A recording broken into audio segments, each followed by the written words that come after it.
Hello and welcome to 360 Gamercast episode 109 for Tuesday the 8th of February 2022. I'm your host Mark Webb, gamertag Pearson ID, Steam ID, Webby360G, and joining me on this fine evening is... Demon Knight, a special occasion guest here, looking forward to it. Materia, special guest here as well. And Sensei Switch always here like a bad smell.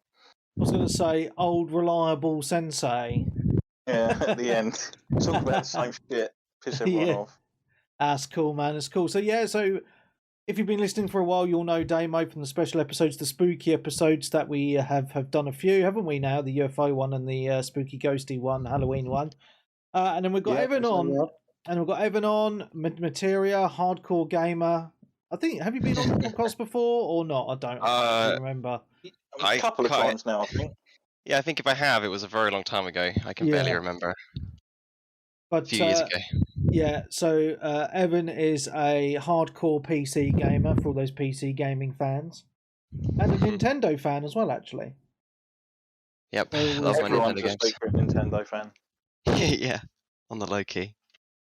Well, did you see the news that the Nintendo Switch has now sold more units than the Wii now? Yeah, that's pretty insane. The Wii? Yeah. Oh, the original Wii, wow. That is a... It's now, I thought he was going to say Wii U. I like that ain't hard. Yeah, it's now Nintendo's best-selling console. So there's rumours going around now. Oh, that man leaves even more of a legacy then, doesn't he? Yeah, so there's rumours going around now, like what Nintendo are going to do for the next-gen system, and they're probably going to make it back compat with Switch games just to make the transition easier. And to be honest, now Nintendo have done this with the console, I think this is going to be all their consoles going forward. Like the portability with the connection, because it's what people are now into, and with it being their best selling. Yeah, 100%. But Scott is mixing their DS into the Switch. It just best of both. Yeah, 100%. Can't really go wrong with that, really. So good. So good. Anyway, we'll get into the show as normal then and talk about the games that we've been playing for the last week, and if anyone's played any shit ones, we take the piss. So, Damo, what have you been playing, my man?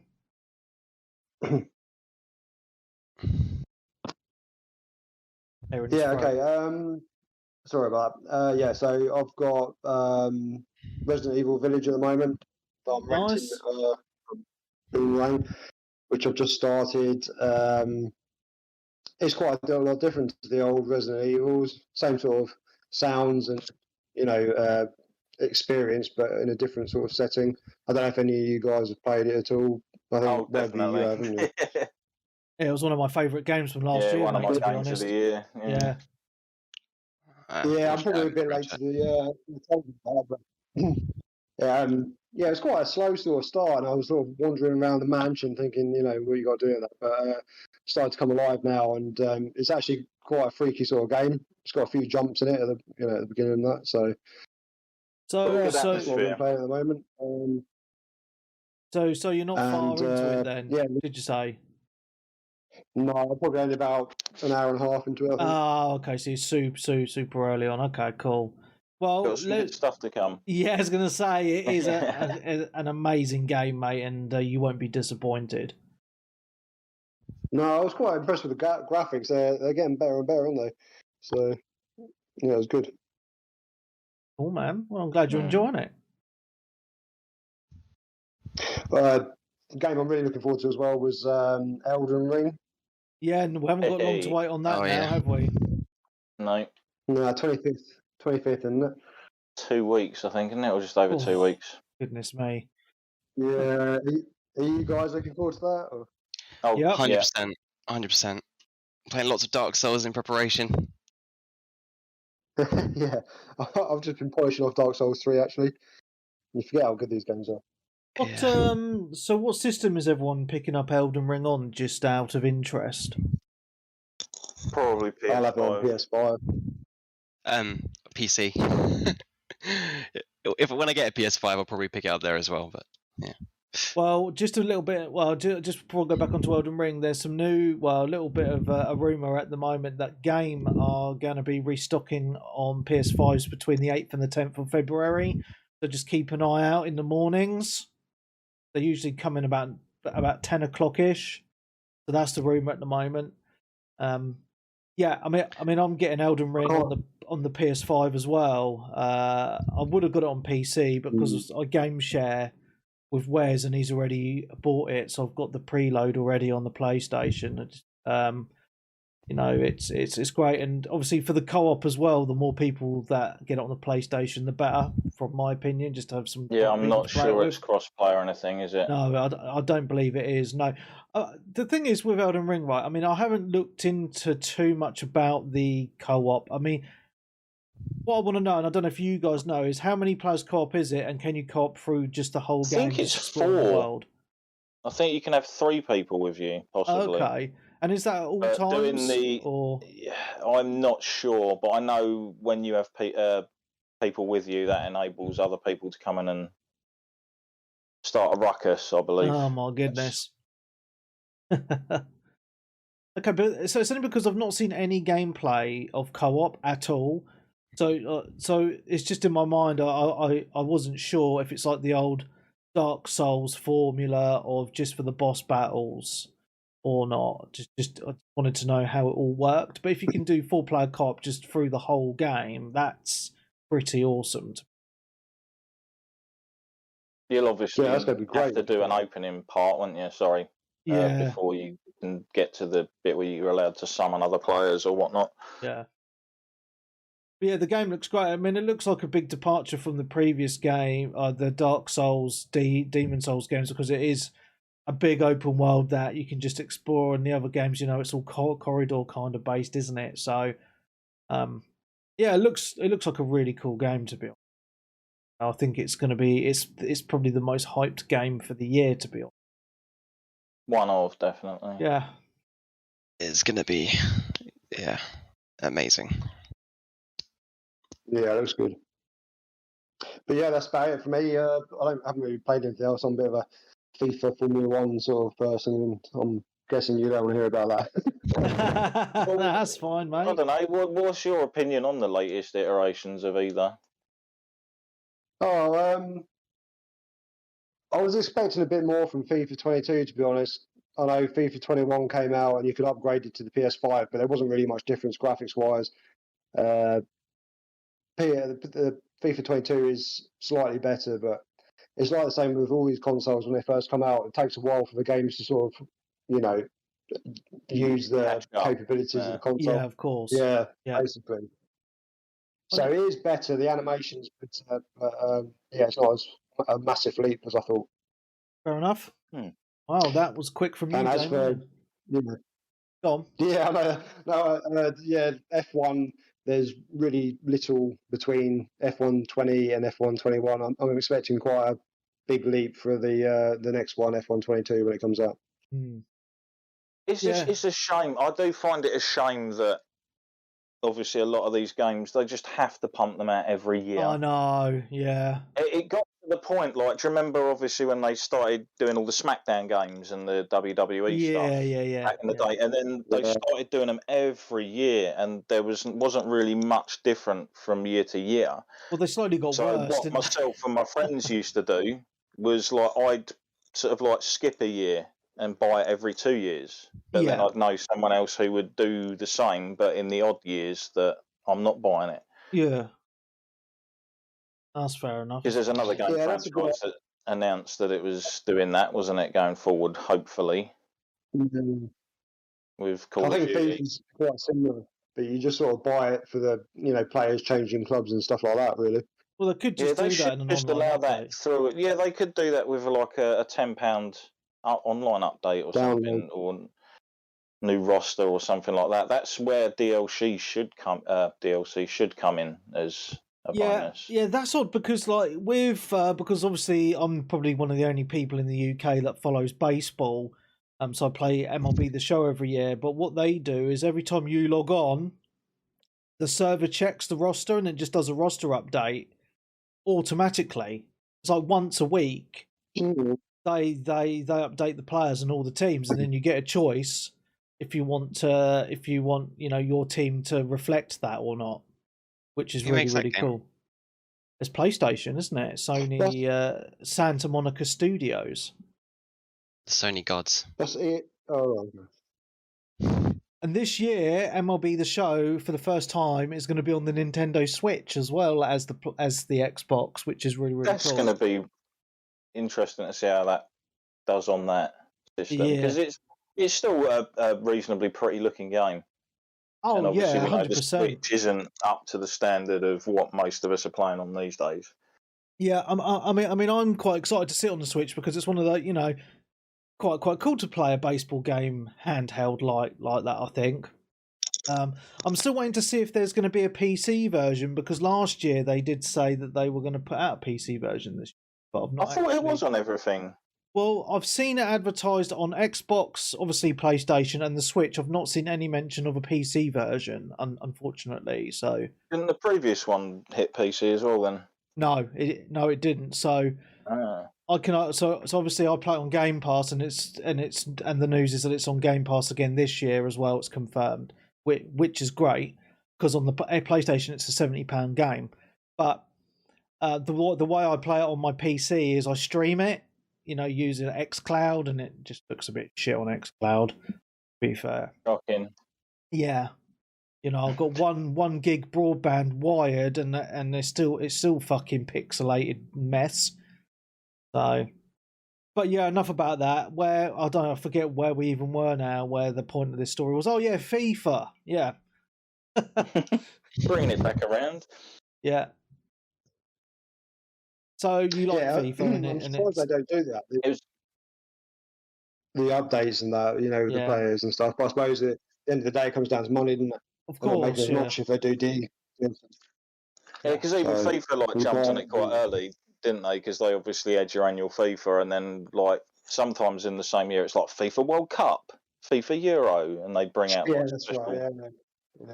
versions of the games on top of the normal ones that are already out, but it's got the world teams in it as well. And then they make a shitload of money from all those crazy people that spend money on that Ultimate Team as well. And then that resets obviously every single year when you buy the next game. So then all these gambling addicts are starting again. That's probably been going for about a decade now, the Ultimate Team stuff, hasn't it? Thinking back, because it was in the 360 PS3 era. Yeah. It's made them so much money. It really has. Crazy. It's a funny one, actually, because I've never got into Ultimate Team. When I first started with FIFA, I just did career mode, and now I play online against people in seasons, but I can't be bothered with all the faffing around. I just want to play football, Yeah. My dad's really into Ultimate Team. He's got the best cards in the game for it. He's got hundreds of hours in it, and his team's worth I think he did a trade of a card, and it was worth $1,000 or something. If you were able to sell, you can't sell them in real money, but I mean technically you could with trade. Didn't they? They did the dodgy trades thing, didn't they? Where they basically put someone up for sale, and then they'd have someone in and swoop it at the time to basically give them the card. Yeah, but he loves it. He was he's almost in the top rankings online in Ultimate Team. He spends hours on it in the evenings. He's trying to not spend so many hours in the evenings now, but yeah. Awesome. All right. Is that it from you, Damo? Is that all you've played? I think he's muted or something. I'll take that silence as a yes. All right, Materia. Yeah. So I've played a lot of games, but old games as well. So consistently, most recently, I've been playing League of Legends again. No!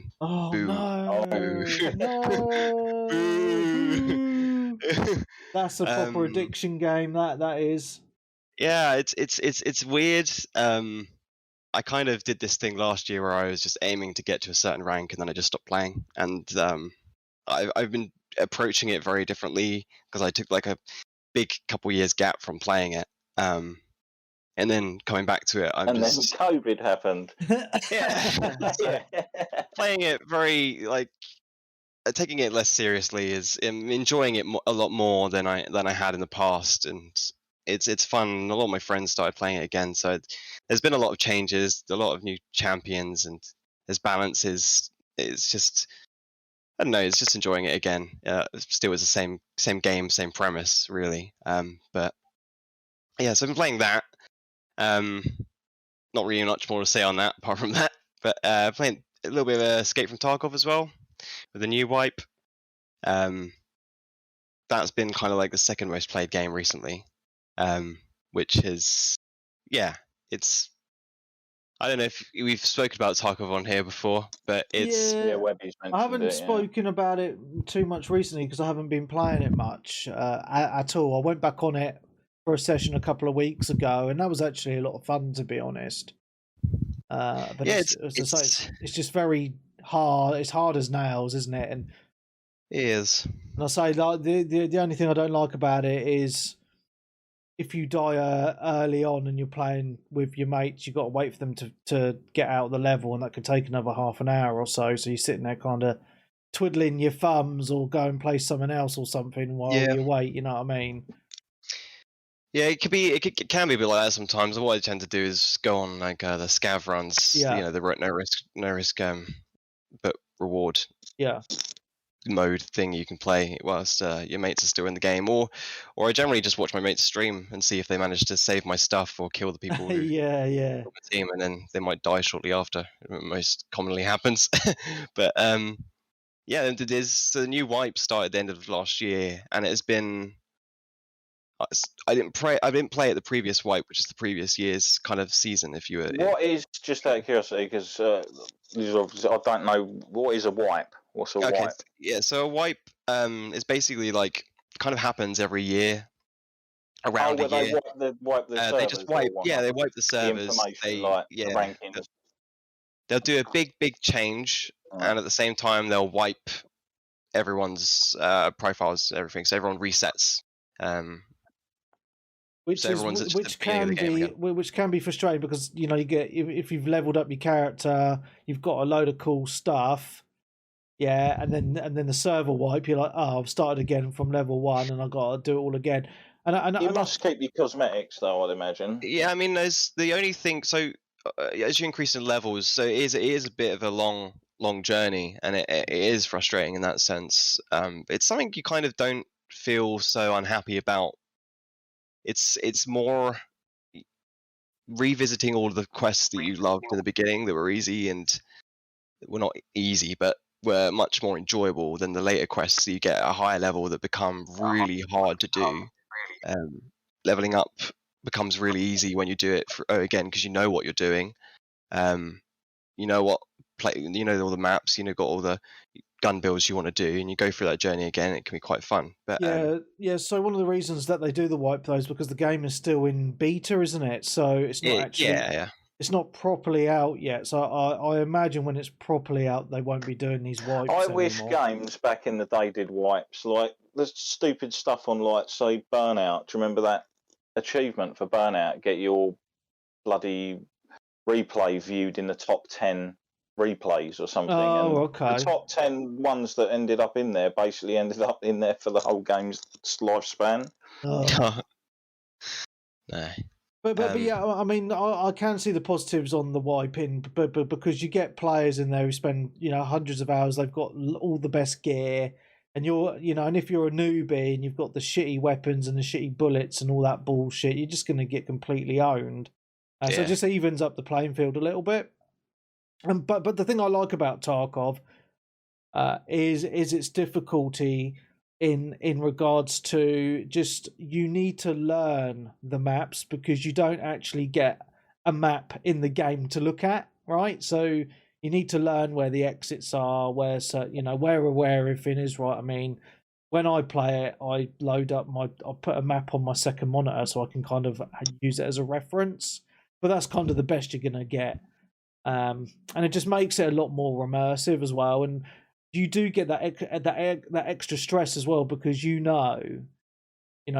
gun, your gear, everything that you've got on you. If someone kills you, you've lost all of that stuff you've brought into the level with you. Yeah, so it just adds that extra stress. So it just makes it a lot more rewarding as well when you do get out. Yeah. There is a high injection of adrenaline from playing this game. Like in any situation that you're in, if you're trying to complete a quest, if you picked up something, you could go in for an objective and completely get sidetracked from your objective because you found something that is extremely valuable that you want to get out to sell to make lots of money, or you killed someone and they've got really good loot that you want to use later on in other raids, and just completely shapes this whole different journey and story for you while you're in this map, and just makes it way more intense. But the reason that I've liked this wipe is, so the previous wipe they did was extremely hard. It was just not fun at all.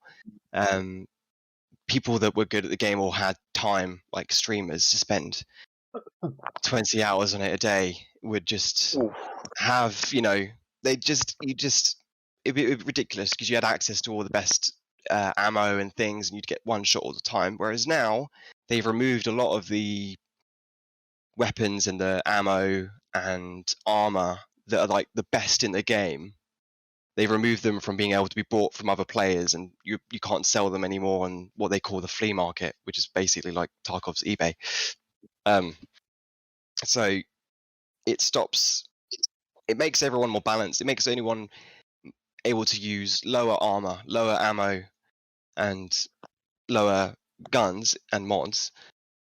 And everyone's, even if they've spent 20 hours on the game, they're still killable by a person who's only played like 5 hours. It's really good for beginners and latecomers, and is just much more of an enjoyable experience across the board. So that's why I've been playing Tarkov a lot.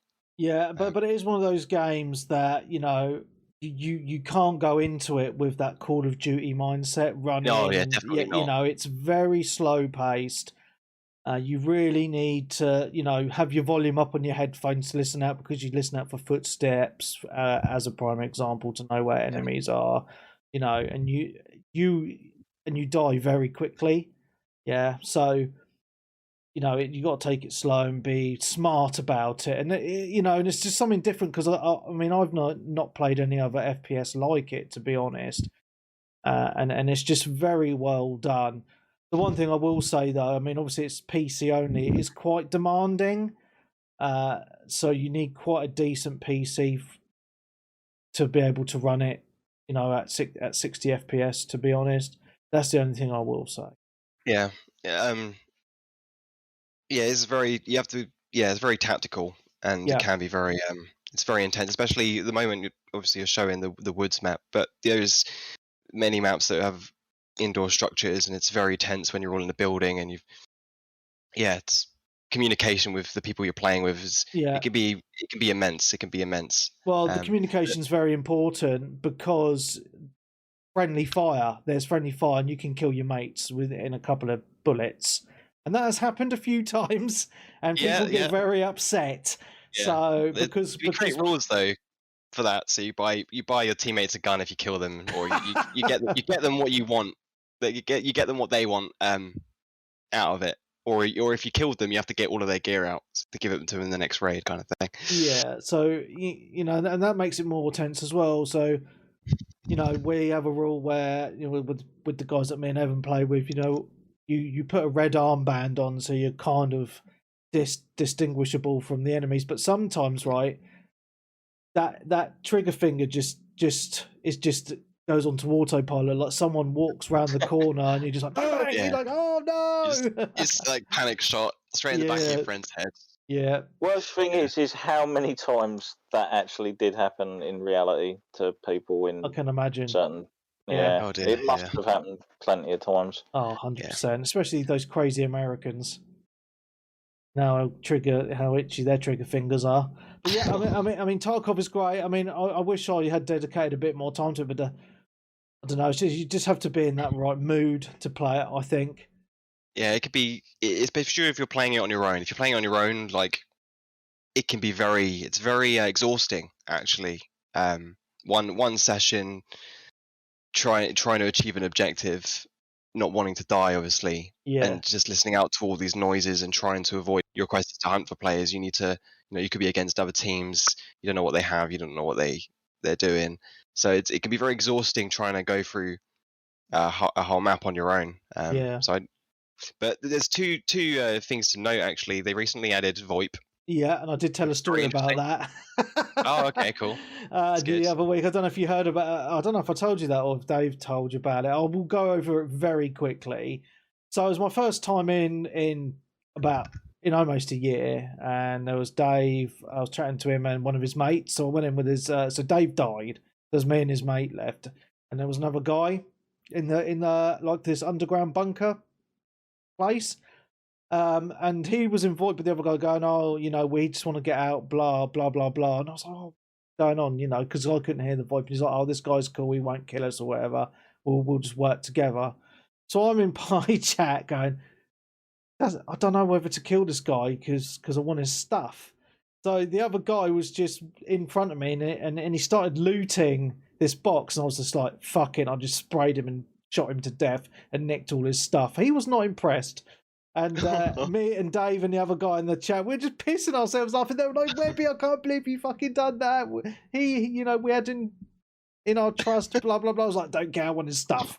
Yeah, that does happen. I mean, I had a nice moment where me and my friend cornered someone in this team in a building. We killed this guy's friend, and then he was like begging for his life. He just wanted to complete this quest, and because we killed his friend, we felt kind of bad. We could see that he wasn't holding anything of value, like armor or weapon wise, so we just let him go.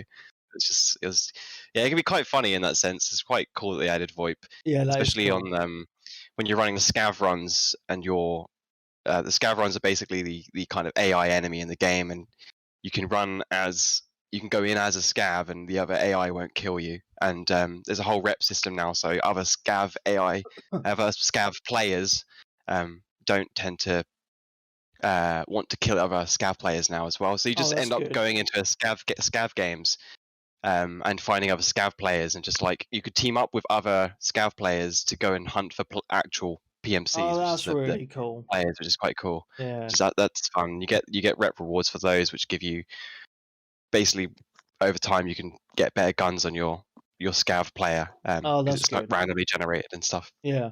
The other thing that I was going to mention is that DLS is coming. DLSS is coming to. Oh, excellent. To Tarkov. So the whole performance thing will be way better for anyone that wants to get into it later that doesn't have a particularly good PC. But until that comes, it is very hard to run.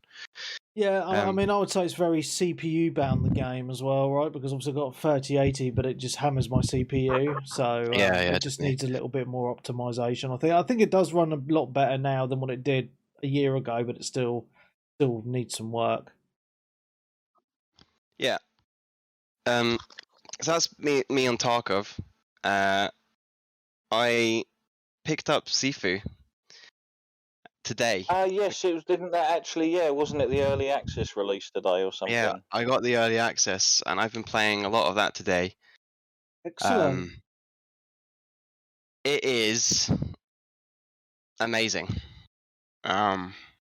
It's like Dark Souls, but martial arts, I would say.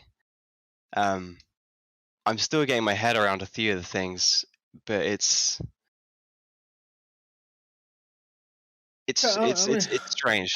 It's like a fighting game, but you can't approach it like a fighting game because you can't just like walk into rooms button mash and you're not like this OP. No, because everything's kind of like a real fight. You've got to time your hits, so you don't get clocked yourself and all that kind of stuff. Yeah, it's really really cool. Like defending is as fun as attacking, and you've got to have this kind of whole sense of timing and you can attacking multiple people in the room kind of quite quickly, trying to adjust your fighting tactics, as it were. Play style to accommodate for who you're against. Might have heavy person, they might have a weapon, and just it's all really cool. And then when you manage to actually parry or deflect and just fight multiple people at the same time and use weapons like throwing a bottle at someone's face, then picking up a staff and backing around the next guy, kicking the other guy, then using like the focus ability to jab someone in the eye and then do a finisher move. It's just it can all be like when you like the flow of all these attacks and things you're doing, and it's so cool. And then it just gets way harder as well. And then the whole kind of dying system, and like when you die, you don't actually die. You age to revive while you're in the kind of your death. As you're aging, you obviously gain skills and abilities through this kind of amulet you have. Right. And so the trade-off is that the more you die, the more you age. And then, so what happens when your character eventually gets really old and dies? Then is it getting over? So as you die, as you age, your health decreases, but your damage increases. So it's the whole kind of mortality mixed with experience kind of thing. So you'll notice as you get to like 50, 60, you start to become. It looks more. Your attacks look more fluid. They have more impact. They have more momentum, which is really cool. But you once you get to 70, if you die when you're at 70, you don't revive. Right. So you actually you kind of fail the level, and your options.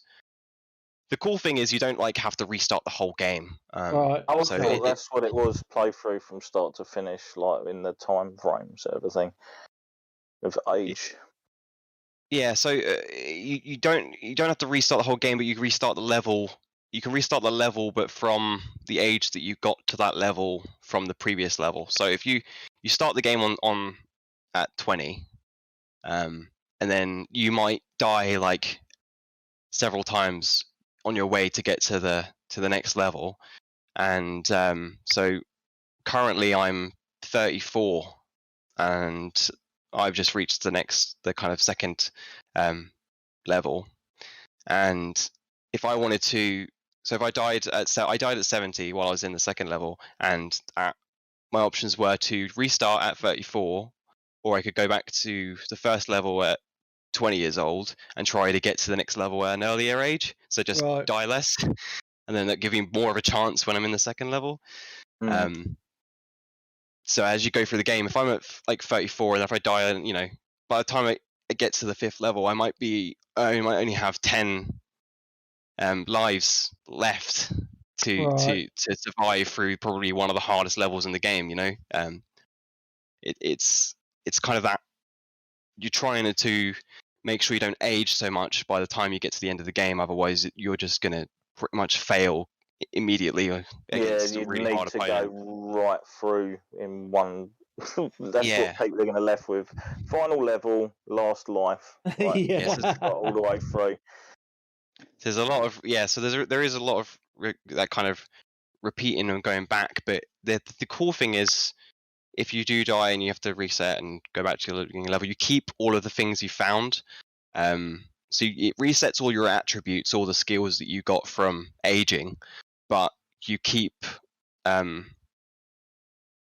like the detective style things you found, like the information on shortcuts, the information on the people who you're trying to find, and keys and things like that. It keeps those, but resets your attributes, which makes it less of a kind of I have to do all this again. It's more of just I'm honing my skills again as I go through these stages. It's more of a kind of gaining experience, skilling up and stuff. I've replayed through the first level 3 times, and it's the second time I played through it was a completely different experience because I had a shortcut and it took me through this whole different route. I was fighting different guys and then getting straight to the boss. It wasn't having to play through the whole level again. I had a different route that was interesting, and I got better, and that's kind of the outcome you want, really. It sounds like a really interesting game to watch other people play, because everyone can approach the situations in their own way to get through stuff. It sounds like the game is going to become a very rewarding game for skilled players. It's what was the name of the game again? Sifu, Sifu. It's teacher in Chinese. Okay, yeah, it looks good, man. I mean, it looks very fast and fluid on the video I'm watching. I mean, I've got it pre-downloaded on my PS5, and what struck me is it's under 9 gig in file size, which is great for console players because the hard drives are not that big. Right. And it's got a nice art style to it, which I really like. I mean, it looks like, I mean, was this made by an indie studio? Because it has that kind of look to it. That makes sense? I think it's a small team, yeah. Yeah. Or smaller than your usual blockbuster team. Yeah, it's got a really nice art style sort to of it. No, so I was going to say like a Ninja Theory sort of size team. Right. Like as a developer, possibly. Not sure. I can't remember who makes it. Yeah, it looks smooth. It's one of those. It just looks like an interesting title that might not be on many people's radars. Because obviously we've got a lot of big hitters at the moment. Slow Clap. That's who makes it. I never heard of him. Never heard of him. Never heard of him. But yeah, I've spoken to a few people about it, and they hadn't heard of the game at all. But you know, and I showed it to them. They're all very interested. So it's definitely one of the kind of things that could pass by unnoticed, but it's definitely a gem. I think I haven't seen a game like this in forever, and I think it's very unique and very fun.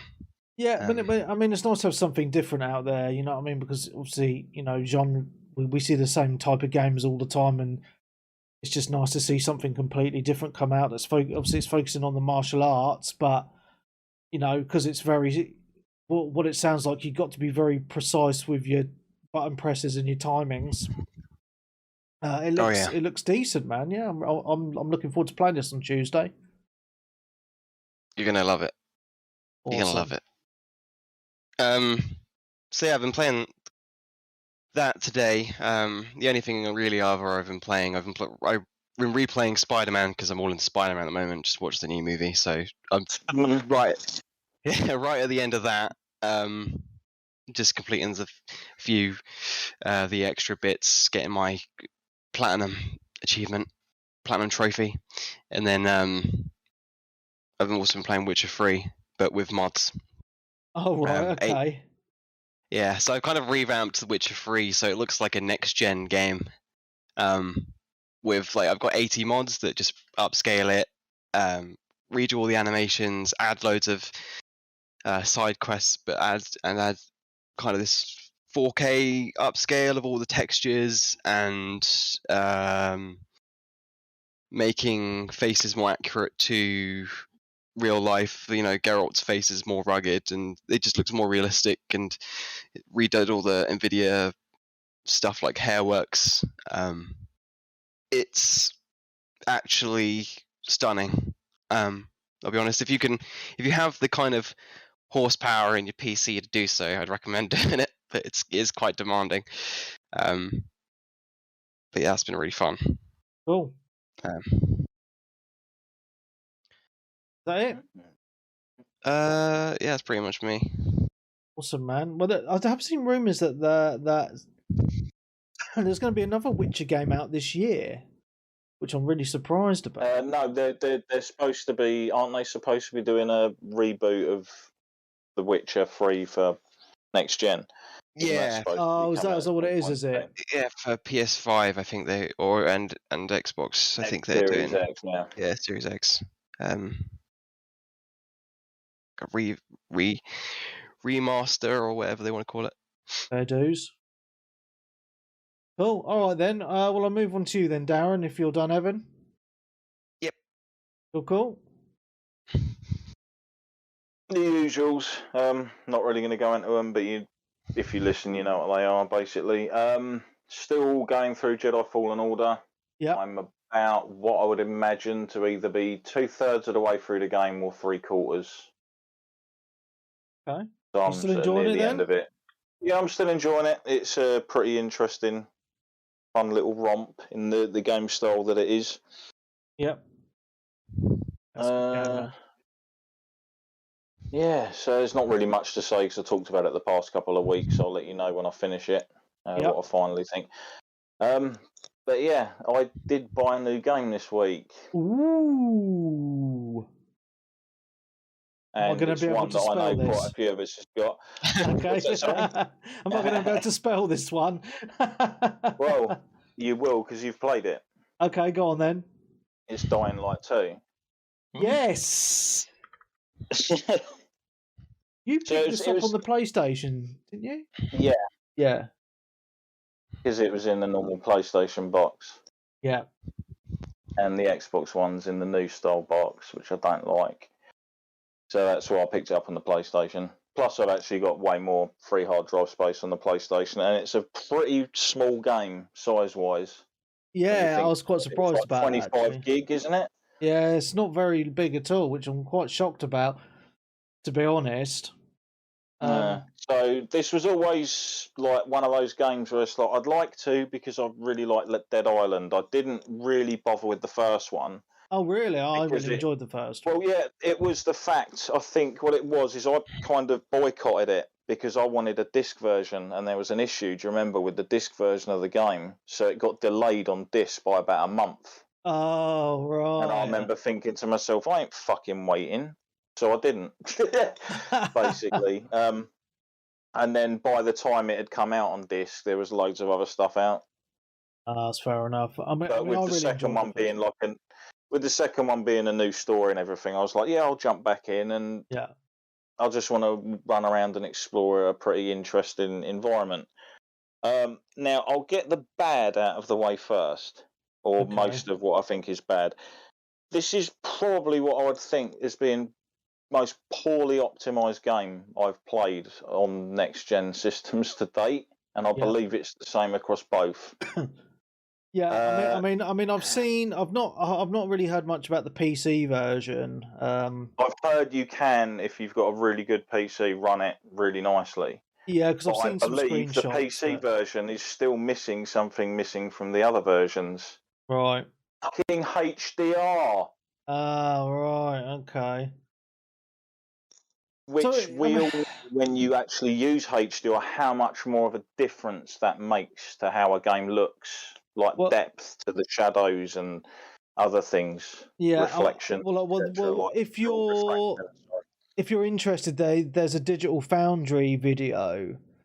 Well, there's a couple now. There's one comparing the console versions, and there's one with the PC version as well. And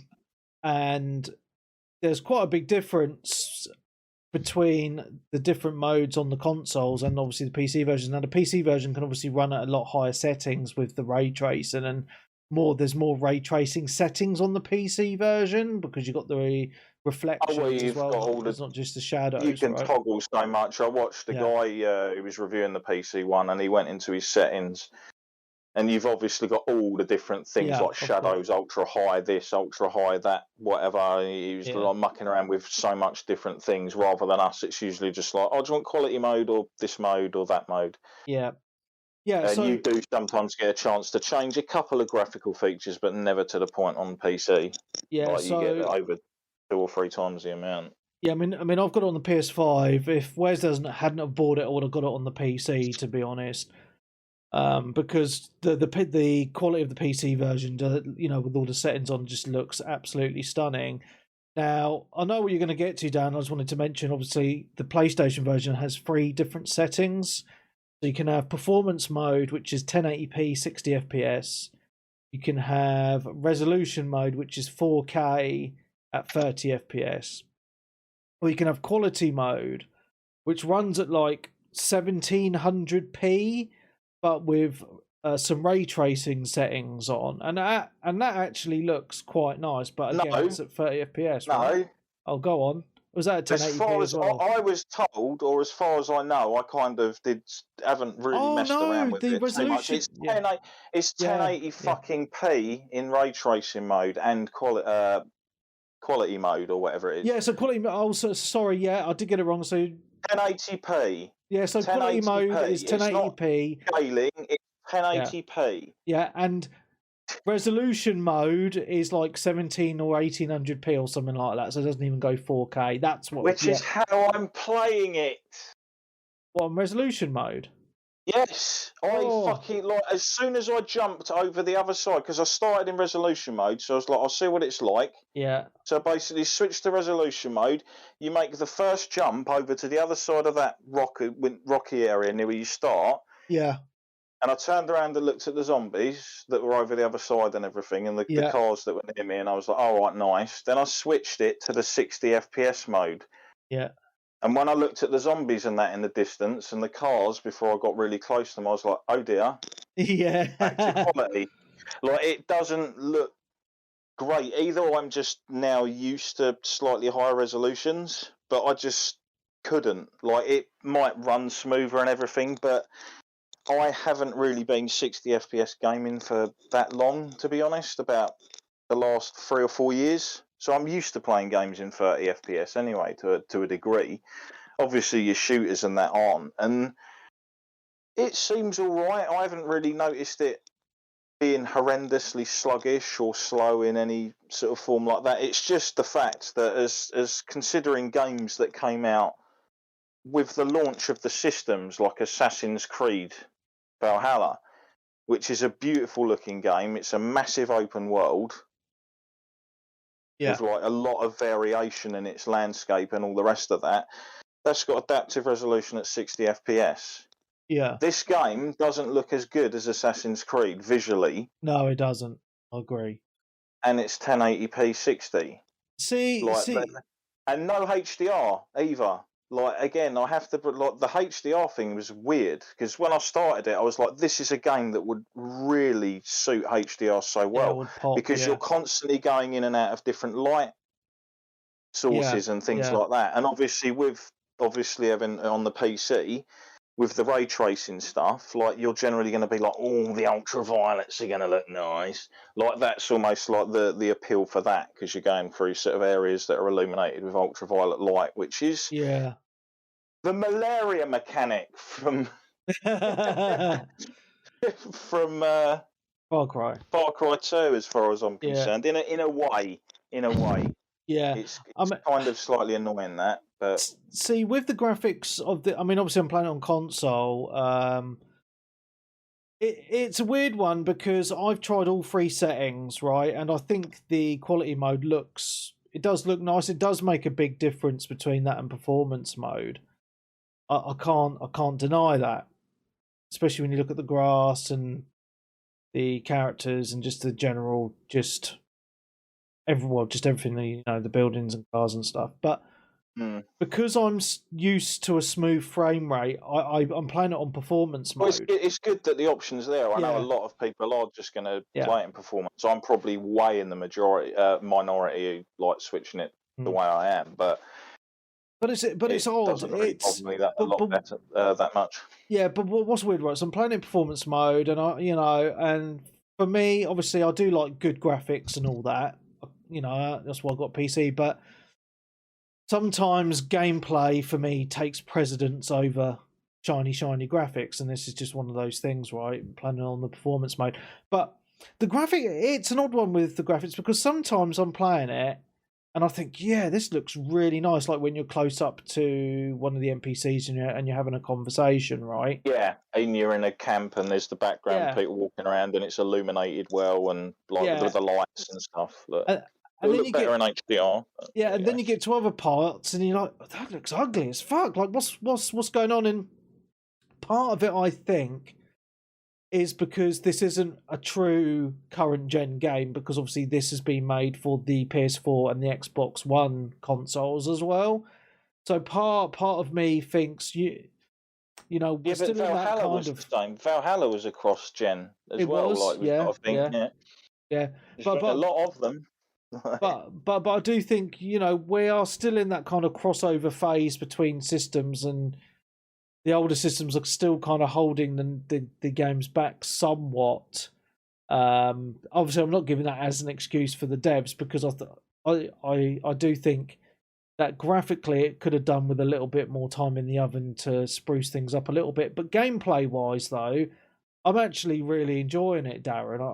I've been having fun with it. Yeah, it's sort of on that tightrope of like slight frustration at times, but then you get a good moment that is fun. Yeah. Yeah, I mean, the thing for me that I'm really loving about it, well, one, I really want to try some co-op, but I understand that, say, if you joined my game, obviously it wouldn't make any progress into your story and vice versa, but, you know, so the only thing you can really do when you're going into someone's game is follow along their story and rank up your dudes, and the only thing that goes back into your game is just your extra XP. But story-wise, I think it's... I mean, I've only played it a few hours, and so far I'm really enjoying it. And I'm also just really enjoying the gameplay in general, like just the way your character runs and does the parkour, you know, the big jumps and running up walls and stuff. Yeah, and obviously because I'm playing on performance mode, it is buttery smooth, and the combat is really cool as well because you know, you're not just standing there hacking and slashing away. You can time your blocks and run up on the enemies and do special moves and stuff as well. And there's a lot of different weapons which you can use as well. The only thing I don't like about the weapons is they get damage and then break. I hate that mechanic in games. Yeah, you should be able to use, like, technically they could make it where you use scrap to repair your weapons, because you find it all over the place, like scrap. Yeah. But you've probably played it more than me, Darren, to be honest, because I'm only a couple of hours in, so I'm only just scratching the surface on it, to be honest. Yeah, I mean, I've got to the sort of first area. I've spoken to the guy from the settlement that basically introduces you to a lot of the stuff in the city, and then he's now taken me, and I've met through some mistake another faction that's in the city. So I'm sort of at that point in the story, but I've gone off and done a lot of exploration, which is what I wanted to do in the first place, was just sort of parkour around, exploring and looting stuff and crafting stuff and sort of survival gameplay to a degree. But I've had a few issues with, I don't know about you, but you know, you click in the right stick for Survivor Sense. Yes, you have to hold it down. You don't just click it, and that's what gets me. Oh no, I have done that quite a few times, but there have been times when I've literally done that, and the game's like no, and I'm like yes. Game's like no. Yeah, it is quite. And you're in like completely dark areas, and you're like, I can't see shit. If I turn my torch on, I'm gonna have something in my face. Yeah.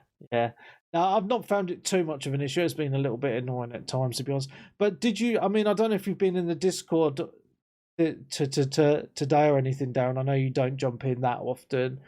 But our resident Sly Almond has completed the game already. You're fucking having a giggle. No, he did it in under 20 hours. Wow. So yeah, I was just looking, mainline it. Well, just looking at the conversation, and he was a little bit earlier on in the day that he was saying that he had 16 hours when he logged in, and then within that hour, he put a screenshot saying that he'd completed it. So I don't know. I suppose it could be. I mean, you are going out to do a specific thing in the story, and you don't have to go off and get sidetracked and do all the other stuff and loot things and bits like that. Which, to be honest, I don't mind that you can do that. Yeah. If that's because there's a lot of people that just want to do that. They don't necessarily want to go off and do all the tedious, busy work or the exploration or the other bits and bobs. But a lot of other people, it's like that's the draw of the game, to explore a different, interested, infected city zone. A lot of it up in the roofs, basically. Yeah. So what the dev team have said, it can take 20 hours to just mainline the story. It will take you 80 hours plus to do the main story and all the side quests, or 500 hours to max out the game. So yeah, so I think he's completed it in about the right amount of time if you're just banging out the main story. But I just had a little chuckle to myself because I just thought to myself, typical Sly. A game comes out and he's completed it in a couple of days. Oh, so funny. I just laughed. Well, that means he obviously enjoyed it. There's a lot of people that just get hooked straight into a game and they're off. course, yeah, and he's not working at the minute because he's in between jobs, and he's banging out the games, which is cool. So have you've got to the point, yes, where you figure out that whenever you go out at night, you're technically infected, and you can only survive in the darkness for just over 5 minutes, I think it is, at the start of the game. Yeah, and then you need to get to like an UV light. Yep. To basically reset the timer. Yeah. Otherwise, it's just instant game over. Yep. You can pick up a varying amount of different items during the game that can extend that timer countdown. But to be fair, going out at night is really scary in this game, and it was the same. A lot of missions only take place at night time. I've had a few of them where it's like you can only go out and do it at night. Oh my god, F that. Because they're just everywhere. Have to head out at night. You jump down somewhere, you fuck up your fall because, nice one. And then you go out, use your survivor sense in games like Nope. And then you start getting attacked out of the darkness. Something screams, chases on. Yeah. Yeah, it's very well done. It is one of those games I would actually prefer to play it in co-op, but it's just finding someone willing to jump in, you know what I mean, and do that, because I had one game crash where I basically went to a survivor place I'd unlocked, and as soon as I went through the door, it just froze my game and it quit. How annoying. Which is great. And the game again, it's you don't manually save, you have to auto save it by sleeping in beds or basically like reaching checkpoints. Yeah. But I don't really even notice the thing coming up in the corner telling me it's saving the game. So I don't know where the last checkpoint was half the time unless I've actually like rested in a bed. Yeah.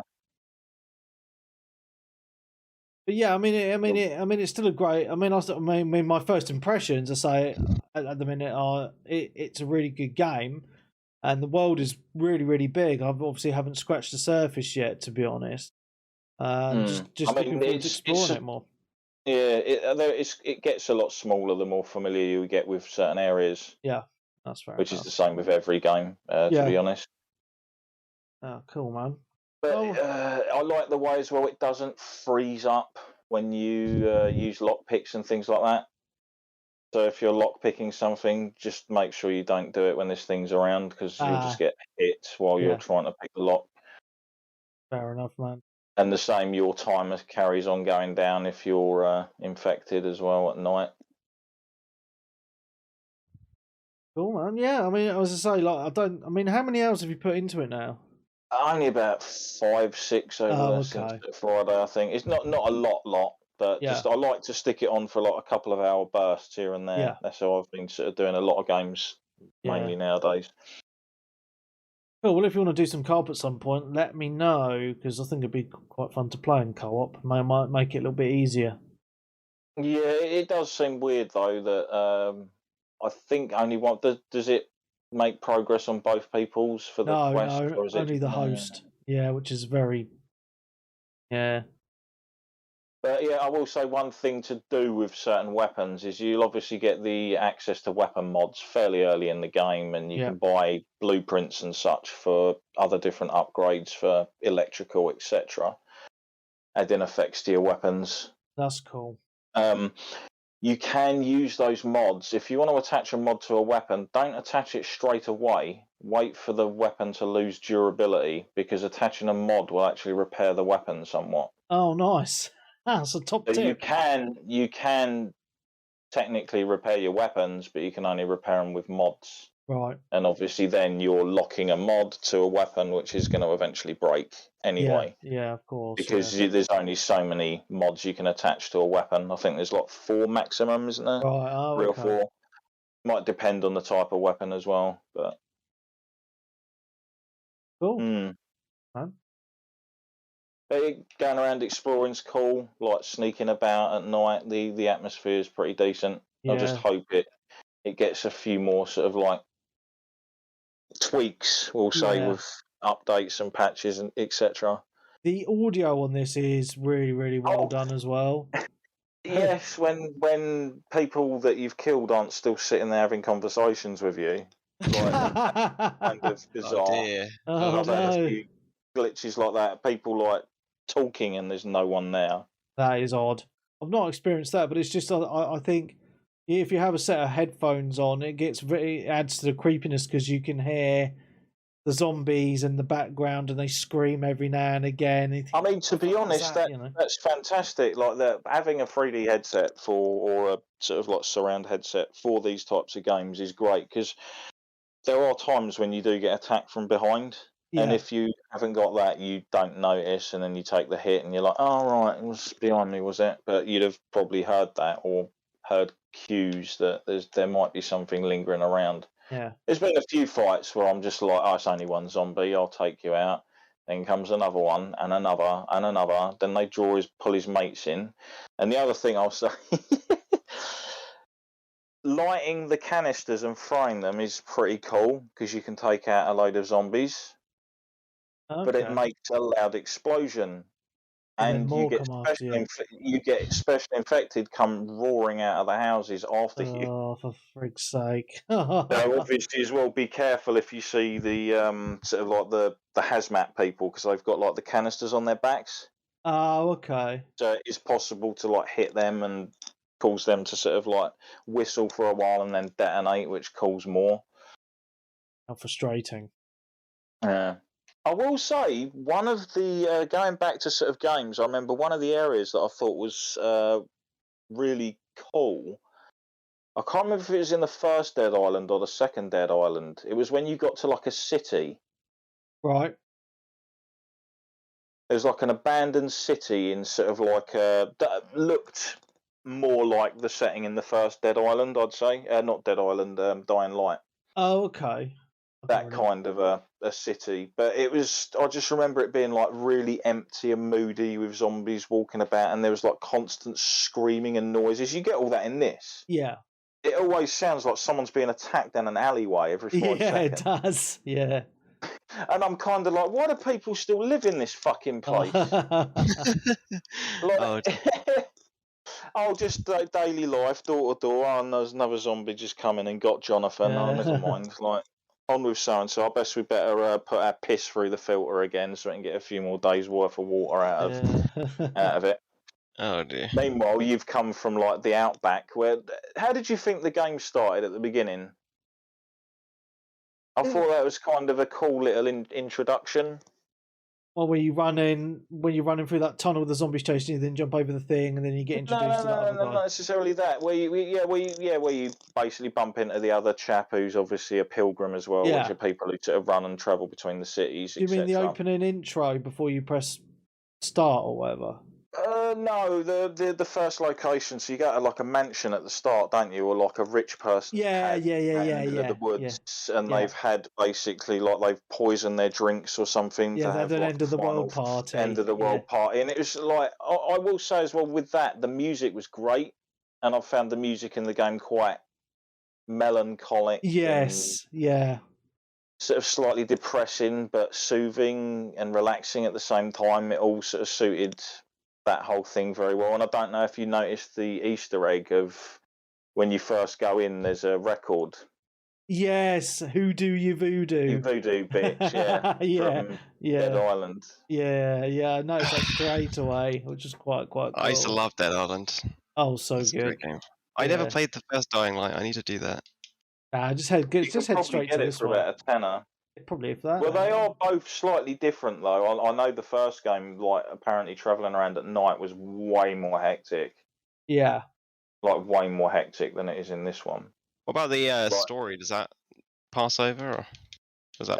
It's mentioned at the start of the intro, doesn't it? Where it's you can skip it.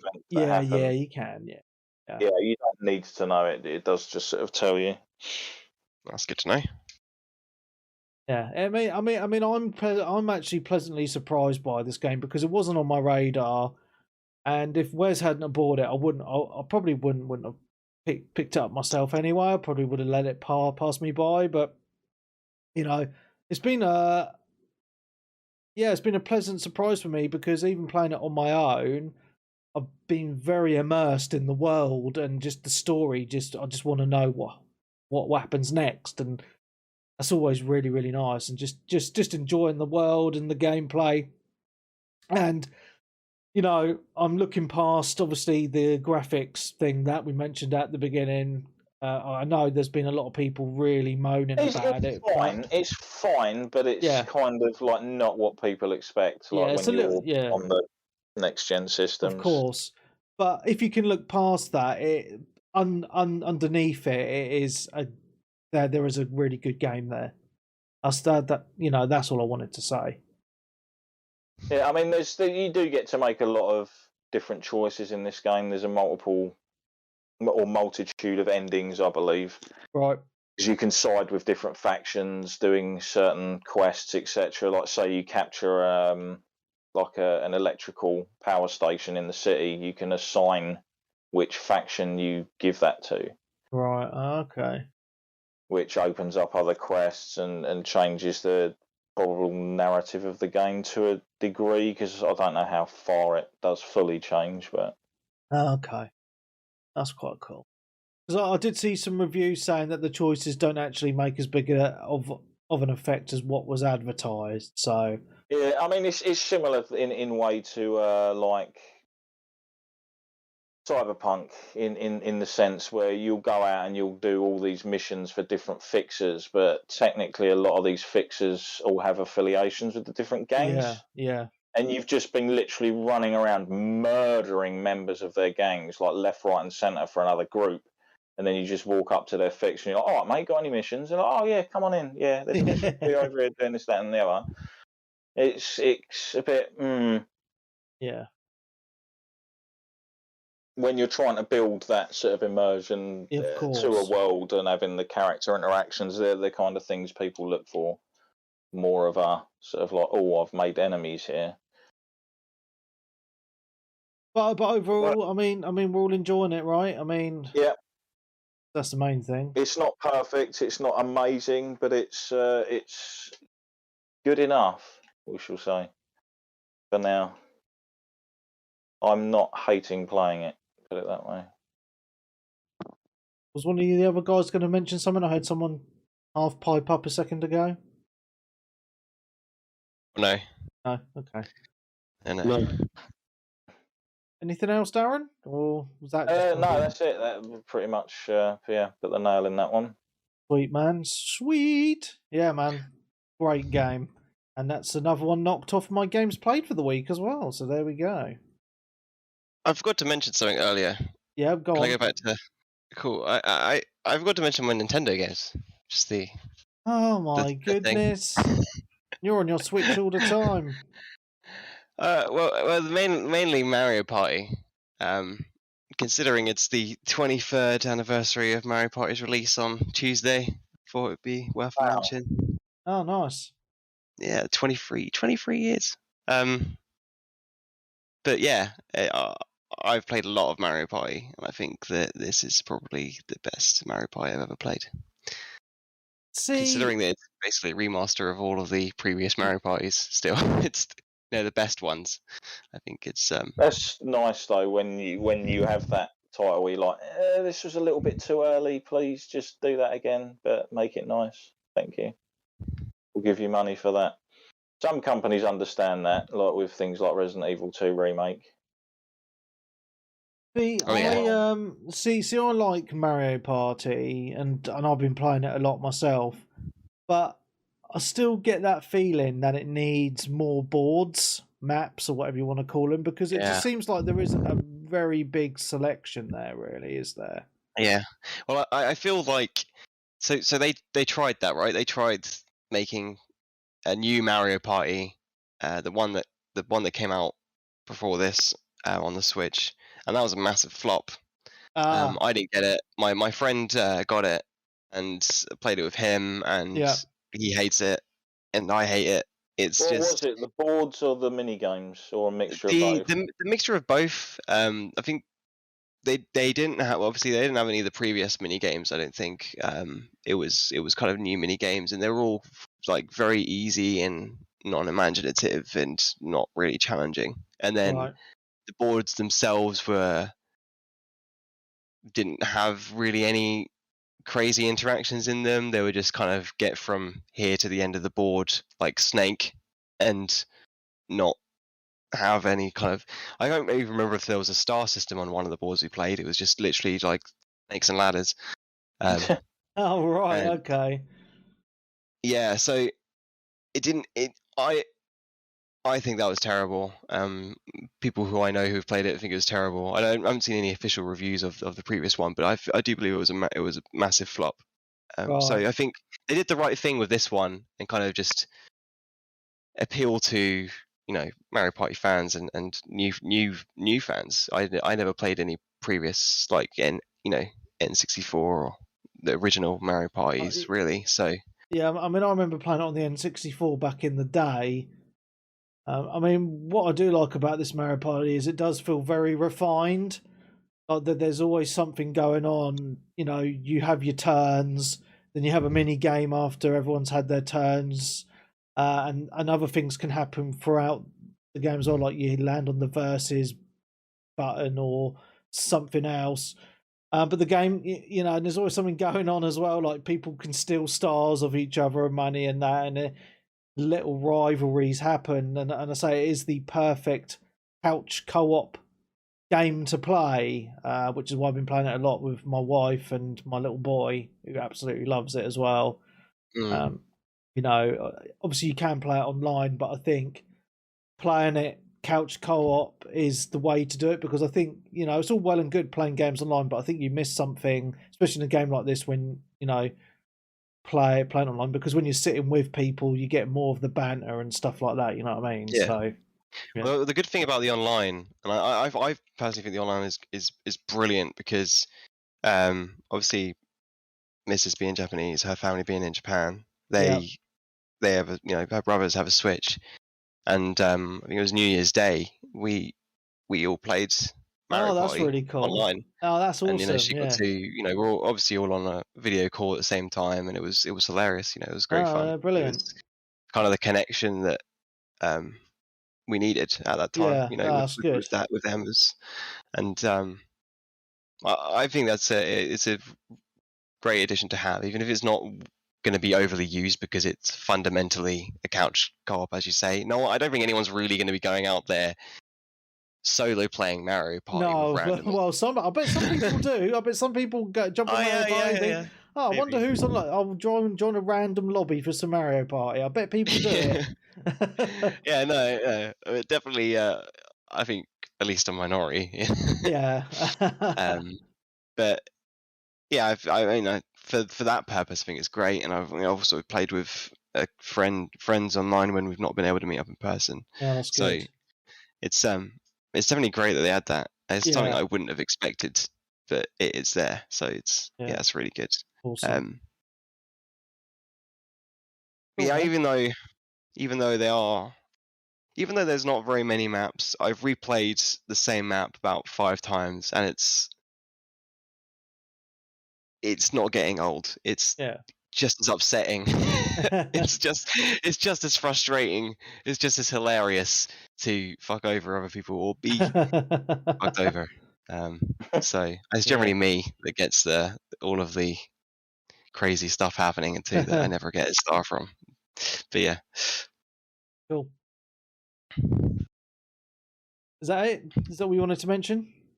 Yeah, I mean, I really want to get Pokemon Arceus, Legends Arceus. I obviously saw you playing it, but I still apprehensive about that. I've been playing Dark Souls on the Switch. Nice. So Dark Souls obviously remastered on the Switch. It's interestingly, it's actually looks really good visually and plays really well. I wouldn't play it online, as in I wouldn't let people invade you or invade other people. I think you have to be quite sweaty in terms of your controller inputs and stuff to be able to play properly against another person. But if you're just casually playing through Dark Souls, it's really enjoyable. Just sit there on the Switch, play it in bed, play on the sofa if the missus is watching something. It's good. Yeah. That's actually funny, because my kids have got a Switch and I don't ever really have anything to do with it. But that's a good point. If your missus is watching something, you could just, put it on there and, suit yourself really, couldn't you? Yeah, 100%. Back in the day, you'd read a book. No, Well, what you need is a separate gaming area, like I have, and then you're sorted.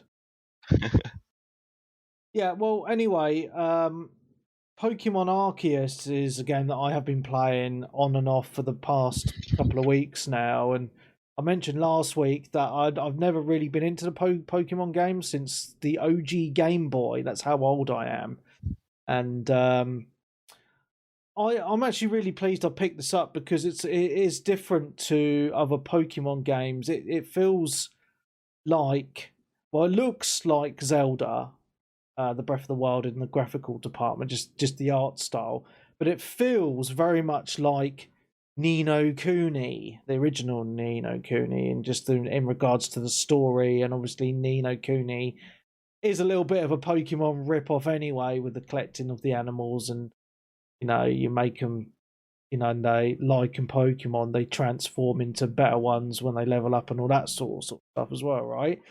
And the story on this is really cool so far, and it kind of scratches that kind of grind itch, because it can be relaxing just running around the world, just catching Pokemon or fighting and leveling up.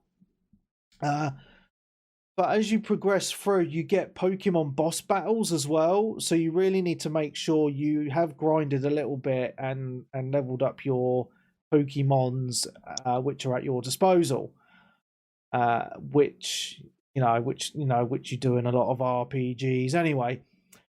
But I don't know if this is different to other Pokemon games, because I say I haven't played one in a long time. But these specific boss Pokemon, once you defeat them, you can ride them around the world, and they have different powers. So there's one that can go like that can swim in the water when you're on its back, and there's like this big deer one which runs really fast. Those are only two I've unlocked actually. But it's a prequel to all the Pokemon games, because it is basically, the Pokeballs are a brand new thing. Not many people are using them. The Pokemon are running around wild and they attack you, as well as obviously your Pokemon when you're having a fight. So it's all brand new, right? And there's different types of Pokeballs as well. You've got your normal Pokeballs. You've got like feather balls and these other ones, and they all like are better at capturing different types of Pokemon at different levels. So you need to know which Pokeballs to use as well, which is quite interesting. So it's actually got some quite deep mechanics which you need to learn throughout the game.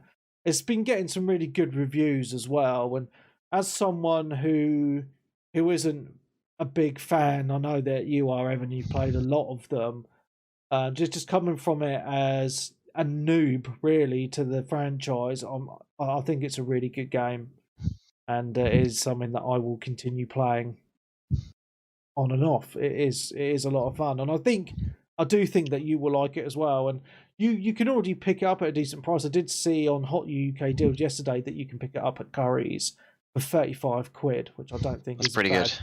Yeah, it's a pretty good price for a Switch pretty game. Good for yeah, definitely.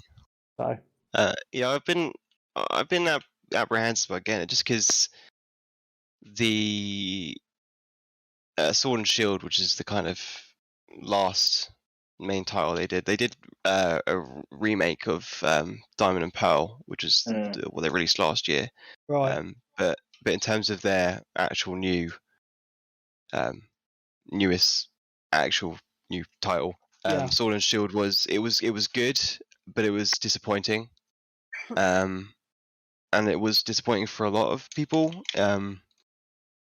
Kind of, who makes it? I can't remember their name, but they seem to lack something that the main community of Pokemon players actually want out of the Pokemon games, and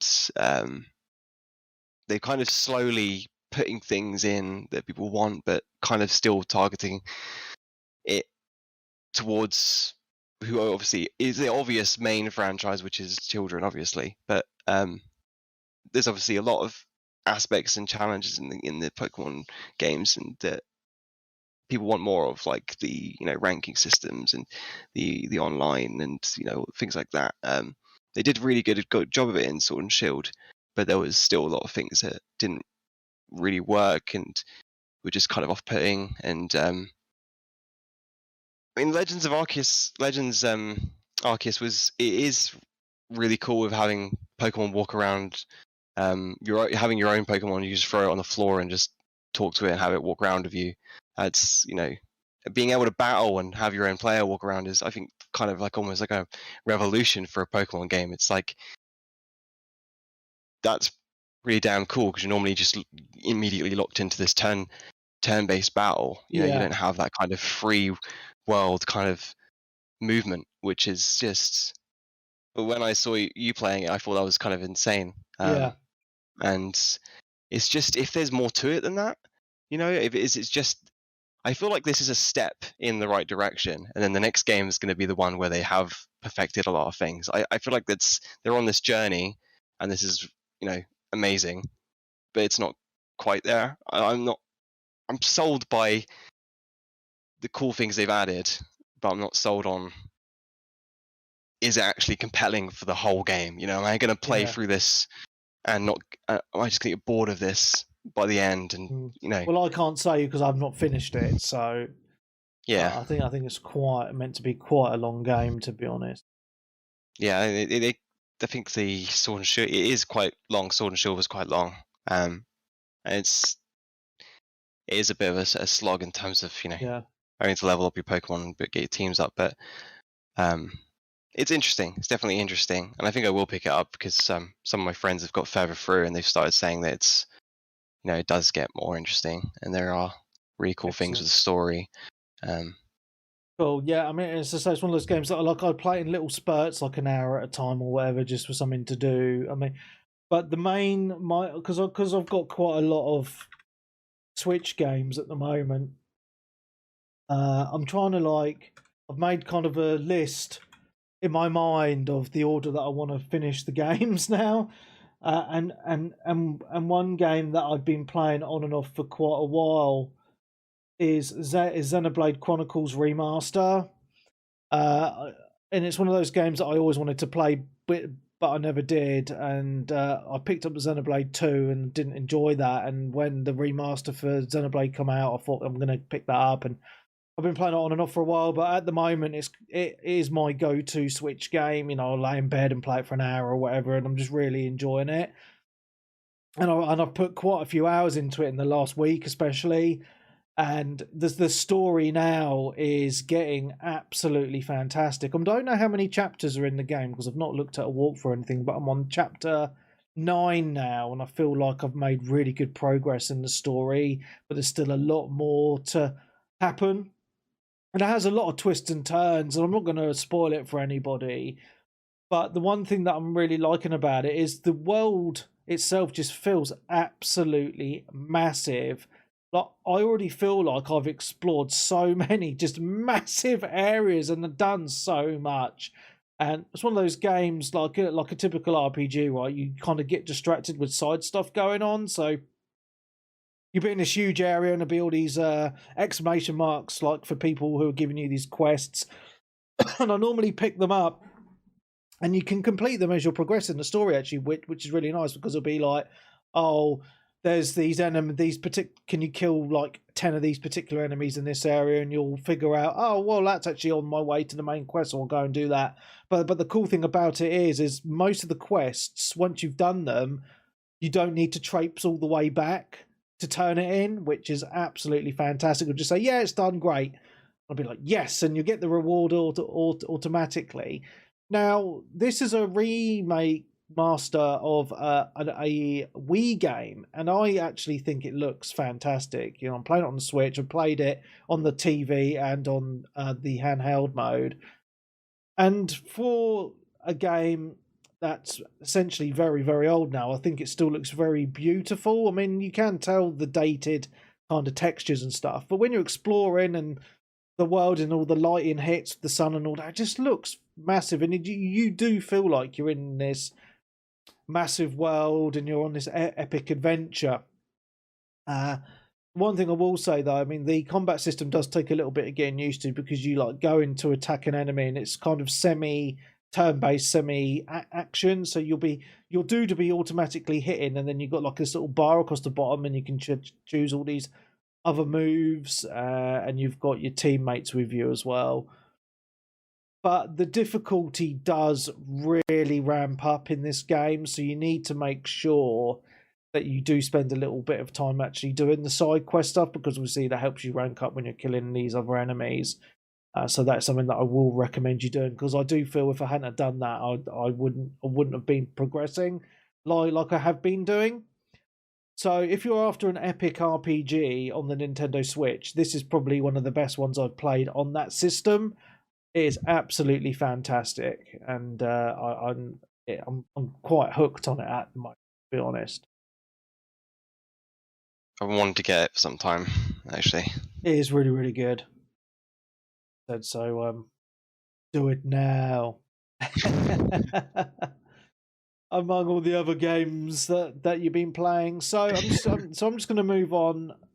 So obviously, I'm just going to stick with the Switch for a brief while. So I've been playing a few games with my boy, who is just he's just been hooked on the Switch this week as well. I've been helping him play a few games, and one of the games that we've been playing together is Luigi's Mansion 3. And for a 4-year-old, I think he's done quite well on this, actually, because this game, it's not easy by any stretch of the imagination. You know, there's a lot of puzzles to solve, so I've been helping him quite a lot with it, to be honest. Like, he won't fight any of the ghosts, so he always passes me the controller to fight the ghosts, and it's got quite an interesting system to it. So I've not played a Luigi's Mansion game before at all. This is all fresh to me, and it's actually quite cool. So you're in this mansion, and you play as Luigi, and like Mario, Princess Peach, and that have been sucked into these paintings. So you got to explore the mansion. What's like a hotel?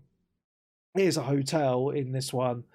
Even though it's called Luigi's Mansion, it's like a hotel. It looks like a mansion. But anyway, you need to explore and solve puzzles along the way to get these elevator buttons, so you could go to the different floors in the mansion to explore some more and to eventually save your friends. And it is done in a cool way. So you got this weird device. It's like a Hoover, but with a flashlight on the end of it as well. But it doesn't just hoover things, it blows things as well. So it's like a blower and a sucker. Well, hey. Yeah, and you can, and it has like this, and you got like this, it's not a gun, it's like a device that fires these sucky things with a rope on the end, so that helps you to solve some of the puzzles as well. And plungers, by any chance? Plunger, that's the word I was looking for. Well done, Darren. Like Quack Shot. Yeah. So you're firing those, yeah, 100%, yeah. But yeah, I mean, it's interesting because one thing I will say is the controls are not that. I will say they're not that great with the right thumbstick. So he has this weird turning circle when he's pointing the Hoover. And you know, like in most games, that your character will just point in the direction you move your thumbstick. So like you point up, he goes up and down, and etc. Well, on this, you press it left and right, and instead of him just looking left, he like turns really slowly around. It's like, come on. So sometimes it's really hard to aim, and it has made for some really frustrating boss battles, because the boss battles are really tough in this game, to be honest. They all have different mechanics. You have to suck them all off. Yeah, pretty much, and it does get quite difficult and frustrating at times. But as a puzzle game, it is a little bit of a head scratcher, and it's really fun actually, and it looks gorgeous as well. The graphics. I mean, we've been playing it pretty much 99% of the time on the TV, and it looks absolutely fantastic. So, big props to Nintendo for that. So yeah, I've been really enjoying playing some Luigi's Mansion 3, so I just wanted to give that game a big shout out. I know it's a few years old now, but I've only just discovered it. So have you played it and completed it, yeah? Yeah, I thought it was really good. I thought the co-op was a bit weird. having. Co-op? I didn't even know it had co-op. It's got co-op. It's got co-op. You could play co-op with Marcus. It's yeah. I didn't know that. One of you becomes a goo version of Luigi. Oh, Luigi. Oh, okay. Luigi. That makes sense. Which is it's interesting. And then they got the online mode where you have I was hoping it was going to have this online co-op, so I could play with a friend and go through the things together. But the online is weird. It's like a challenge mode of a level where you can have like 4 people. Oh, okay. As Luigi. I don't think it's really worth going into the multiplayer that much. I mean, we just want to play through the story, but I'm kind of liking the way we're playing it at the moment, because like I'll like sit and watch him just try and explore, and then he'll ask for help at certain times, like boss, like enemies, or just trying to solve what to do, and it's just quite a nice way to play it. Yeah, so, it is a fun game. Yeah, so I've been playing that. So the last 2 Nintendo games I've been playing some more Paper Mario, Origami King, and we actually made quite a lot of progress on it today, which was really, really cool. And we've been really enjoying it. I mean, it has been getting quite difficult at times, to be honest. I had to use a walkthrough today, just to find a character. I'm not going to mention any spoilers. Just to find a character in this place, because I was getting so frustrated with it. But it's another one of those games, right, where Marcus is walking around exploring, and then I'm having to narrate the whole game for him, and there is a lot of text, obviously because he can't read yet, and then I have to take over for if he gets stuck with where to go, and all the fights, because the fighting mechanic I think is really good in it, but it is quite difficult. So it is like a turn-based battle system in a weird way, where... Hear me? Testing? Yeah, my mic just went weird there. Yeah, so it goes into a turn-based battle system where it's like on a ring, and then you have to align the enemies in certain ways, and then you can defeat them.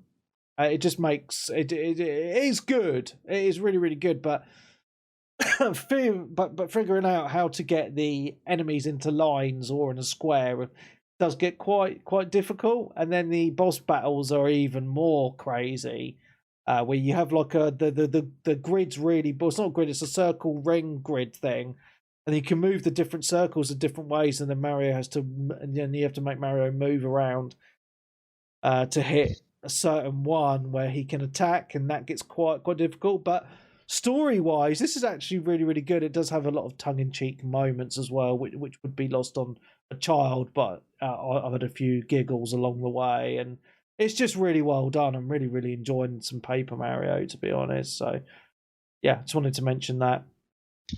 And the last Nintendo game we have been playing, which I didn't think would actually be any good, but I'm actually really enjoying it, is Herbies Star Allies. Have you played this? I played a lot of that game. I played a lot of that. Sire's favourite game. Oh, is it? Yeah. It's so good. Like, it is really good. It took me ages to figure out how to do 2-player. You can actually have 4-player couch co-op on this, which makes it even more fun.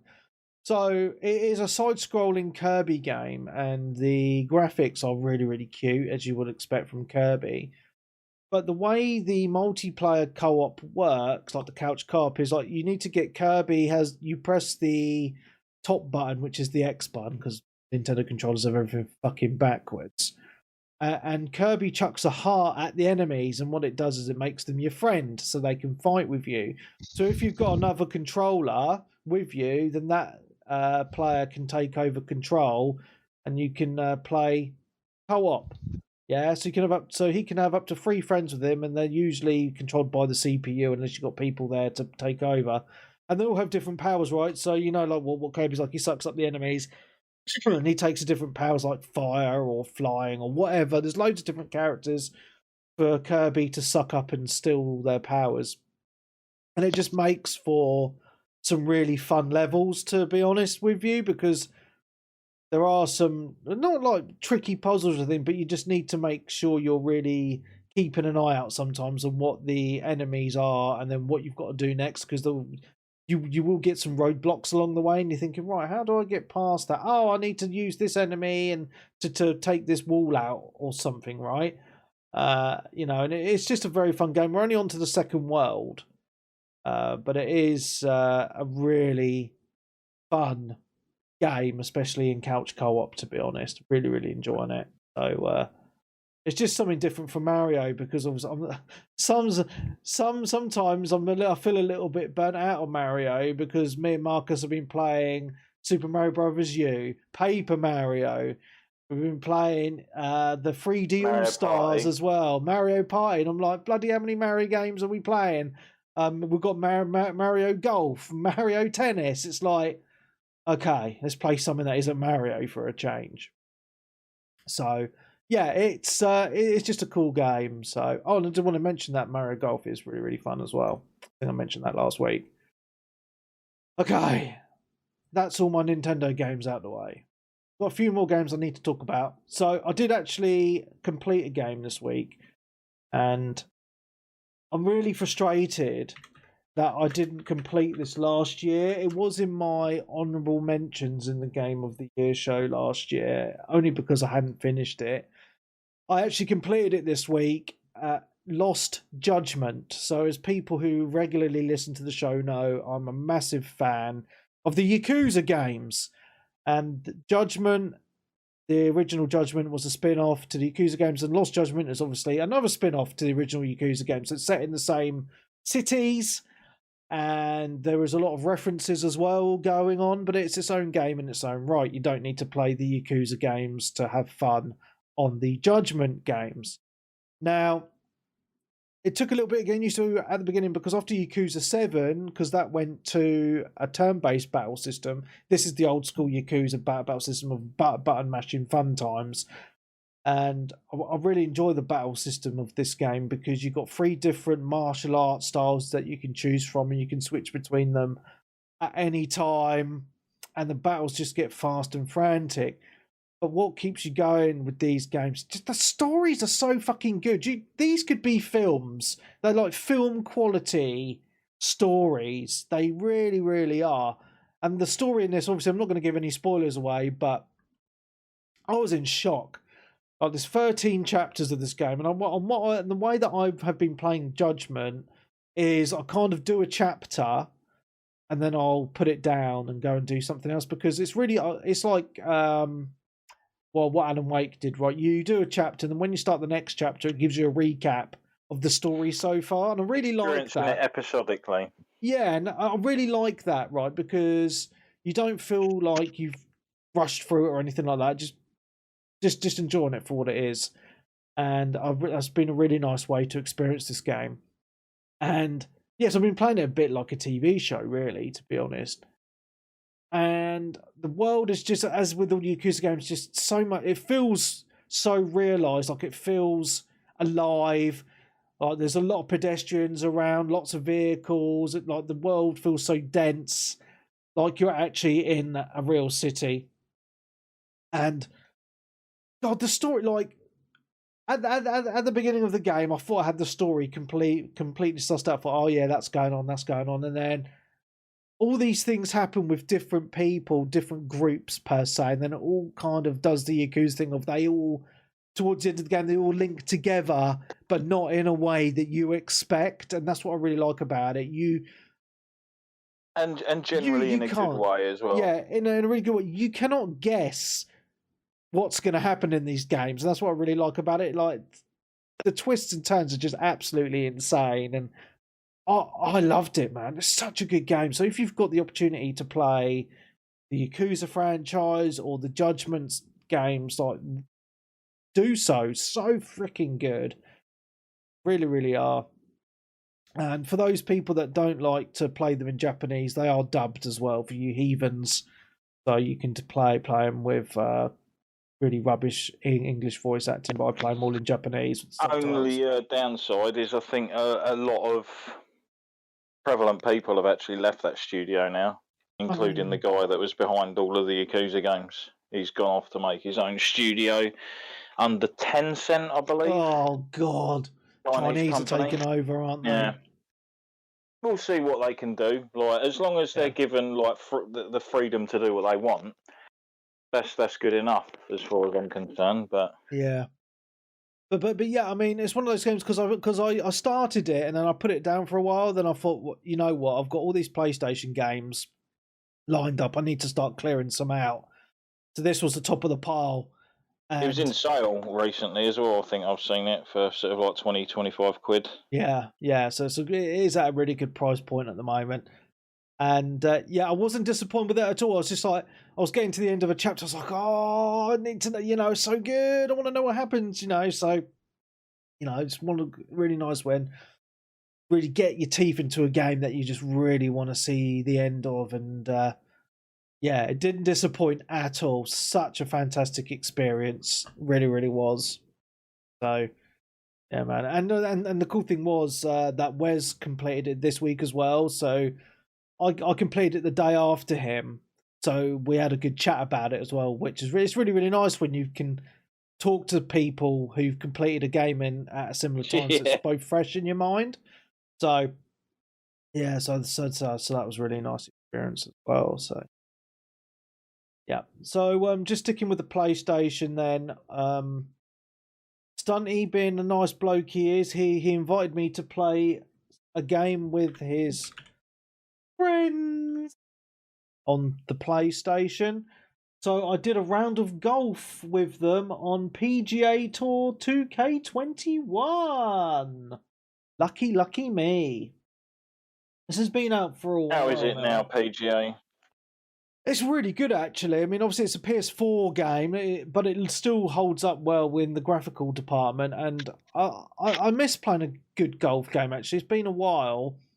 And what I like about it, I'm not going to bang on about it for ages, but I'm just going to say, it looks nice, the course is nice, and I like the gameplay style of you use your right thumbstick to, you pull it back and push it forward to swing your club. Yeah. That's quite cool.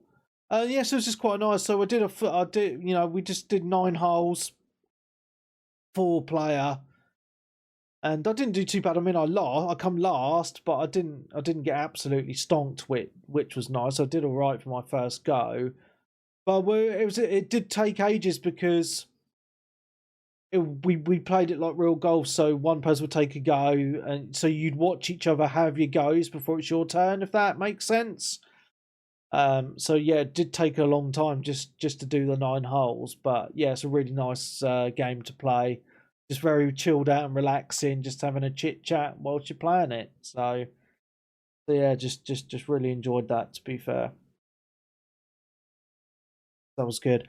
And the last game I have been playing, well, the last couple of days actually, quite a lot, to be honest.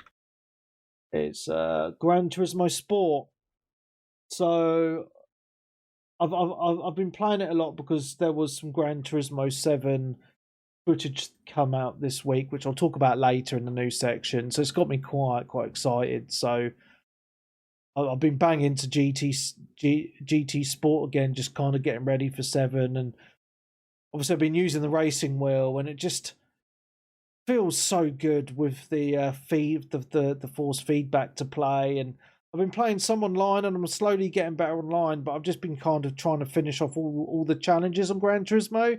There's something to be said. I mean, the Gran Turismo games, I know some people find them boring or whatever, or not as good as other games. I find something quite relaxing about this game, right, where it feels quite methodical in a way. So I've done all the licenses. It's a very technical game. Yeah, but there's all these so there's all these challenges to do, and I've still got about 15 challenges left to do. And they're all, get round a certain section of this track in under like 30 seconds. So you have to be very precise with your corner. And I found myself today, I was playing it for a few hours, just redoing the same challenge over and over again until I got that gold trophy, right? And there's something that I kind of miss from those old games, you know, like back in the day where I would play, you know, like the Project Gotham racing games, and I'd play for hours and hours just perfecting certain tracks or challenges to unlock the next best car or something like that. And Gran Turismo's kept that kind of art in it, if that makes sense. Yeah, it's kind of like they mentioned, obviously, on another video, but I kind of forgot how they did it, obviously, in the GTA games. But every corner's got like a maximum optimal way it can be taken. Yeah. And the game will punish you for not obviously taking those optimal turns. So when you do set lap times and records and things like that for courses and such, they're within real driving limits of just like getting that corner perfect at the time. Yeah. You can't set sort of like unrealistic sort of targets when it comes to like lap times. You are generally within a realistic time frame. Yeah. Yeah, 100%. But it's one of those games, I mean, because obviously I play a lot of the hardcore sim racing games on PC, but nothing ever compares with the Gran Turismo games. It feels like you load up the game and you're in the menus, and it feels like proper like a car enthusiast game. It's got the really classical type music, and you got the history of the car manufacturers rolling past, and even sport I think looks better than pretty much all the sim races on PC even today, which I think is absolutely insane. How old is sport? I think it came out in like 2017 maybe even before that. It's been out a good while, all right? But it feels very fleshed out, and this isn't really a proper full-on Gran Turismo game, really.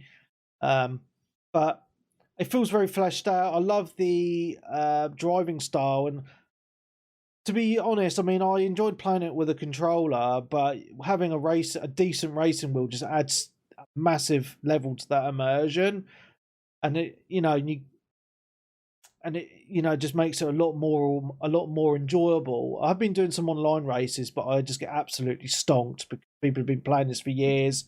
They've been practicing, all those hundreds and thousands of hours or whatever. You're just never gonna win against all these hardcore people, but it's still fun. But they do add a lot to people who have done all the single player stuff, because they do the daily race challenges. You can go online and they do races that start like every 20 minutes for like this league. So you don't have to find a lobby. You can go into the certain section for the league stuff. There's loads of tracks and stuff. So yeah, I've been playing it quite a lot and just really finding my rhythm with it, which has been really, really nice. So it is my favourite racing game at the moment, with a wheel, to be honest. So I just wanted to mention that I'm really digging it, and I'm really looking forward to GT7.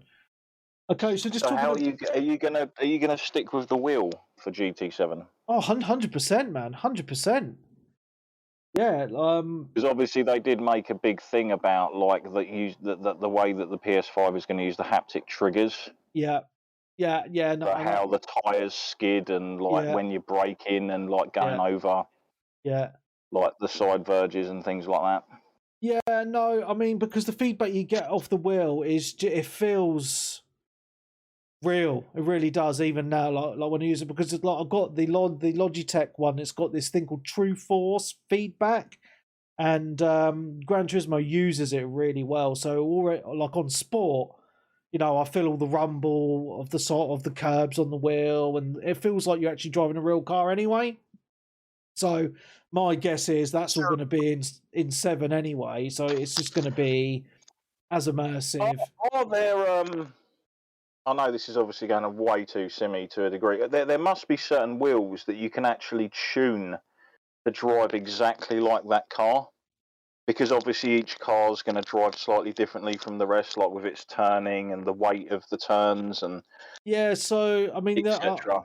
A popular wheel which is super expensive is the Fanatec wheels, which is what Wes has got, and I think Captain Venom or Laff are one of them to have got that wheel as well. But what you can do with the Fanatec wheel base is the actual wheel you can clip it off and you can buy other wheels and put them on, and you can actually buy the wheels from the manufacturers to pop on, like Porsche or Mercedes or whatever. So you actually get the actual wheels. Yeah, I think that's kind of as real as you're going to get. I mean, I know on the PC races that I've been playing, you can tweak all the wheel settings in the menus there. Like there's so many settings that you can go through. On Gran Turismo though, it's not at that level, but it feels, when I plug my wheel in, it knows which wheel it is, and it just feels spot on. It feels so good. Yeah, so that's cool, right? So yeah, it's a fantastic game. As I say, I'm going to mention 7 later on anyway. I don't want to go over it twice, but I just want to mention as well, I have been playing. I did do Forza Horizon 5 this week as well with Captain Venom and Laffer. So what we do, and this is a regular thing now, is we do a Forza Thursday. So every Thursday evening from 8:30 until we nod off, we play Forza Horizon 5. Now the reason for that is the weekly reset happens on a Thursday, so you can get all your weeklies in and bang them out in an evening. So basically, you get all these challenges to do, which is like to do certain races and do an online game and some other bits and bobs. And you unlock the weekly cars. There's 2 cars that you can unlock doing the weeklies per week, and you can't buy those cars in the store. So that's the only way that you can get these cars. So I've been doing that, and it's been a lot of fun because of the way the weeklies are. It makes you do all these different types of races and play a round of playground games as well. And there's something that I miss doing in Forza is the playground game stuff, because back in the day when the community were a lot more active, we used to do Forza gamer nights, and we do playground games just all night because it was just so much fun. So it's just, from my point of view, it's just really nice to have a schedule with those guys. I know on a Thursday I'm going to be doing Forza Horizon 5 for maybe 3 or 4 hours on an evening, having a really good laugh on it. So yeah, so if anyone wants to join on a Thursday evening, just jump into the party and we'll get you in the game. It'd be really nice to get a few more people to join us, especially for when we have to do the multiplayer specific game modes. Yeah, and the last game I have played this week, which was last night, in fact, with our very own Clarky79. Big shout out to you, Clarky. Whoop whoop. Was Battlefield 2042. Now, I know obviously this game's had a lot of bad press, and understandably so, but there's something about this game I'm really enjoying. So Clarky will attest to this. We had a couple of games on it, but the last game we had lasted for about 45 minutes, and it was so intense. It was game of Rush, and it was just so much fun. Just trying to capture those points. I mean, there was a point in the game where I just thought that we were going to lose, but we managed to put it back, and we actually won it in the end. But it felt like the old Battlefield games, where it was just really intense, just pure chaos, spawning in, getting sniped or whatever, and dying, getting a little bit frustrated. But I will say, I mean, there is a few negatives I want to get out of the way first, though, right? I mean, we did try a few other game modes on the Portal, playing the old Battlefield maps, and the game seems dead in that aspect. Like, we got into one game and there was 7 players on the server, and I was like, this game's only been out a couple of months. That's the sort of numbers you see on a game that's a couple of years old and dying. So it does feel like the player base, in effect, has abandoned Battlefield 2042. And I do think the only way they're going to regenerate some of that player base is to make the game free to play, like what the rumours are saying, which would be a grand, well, at one point it would be a little bit annoying for those of us that have bought it, but at another point want some people to play with, right? And, this game is fully cross-play between all platforms, right? And you think, fucking hell, it feels dead across all, and you got all these systems that are all connected together. But we did get into a full game of Rush, and that was a lot of fun, which was good. And I do think hand on heart that the game has improved, and I seriously do not think it's as bad as what people make out. I mean, obviously I'm playing on PC. I don't know what it's like on console, but Clarky doesn't really seem to be getting many issues on his Series X, to be fair. And I just think a lot of people have abandoned it or haven't picked up because of obviously the bad press that it got when it came out. But if you actually played it, I mean, you've all got your 10-hour trials and Game Pass. You should check it out and see for yourself, really, and make your own mind up and not listen to what other people have been saying, because it is a fun experience, very, very old school in the gameplay in my mind of, you're in your squad, and it's just a lot of fun just playing Rush or Conquests. St. Adams has said that he enjoys playing the hazard mode, which I haven't actually checked out, so I need to try that, actually. So Clarky will set that up at some point soon. So, and St. Adams, if you want to join us, that would be amazeballs.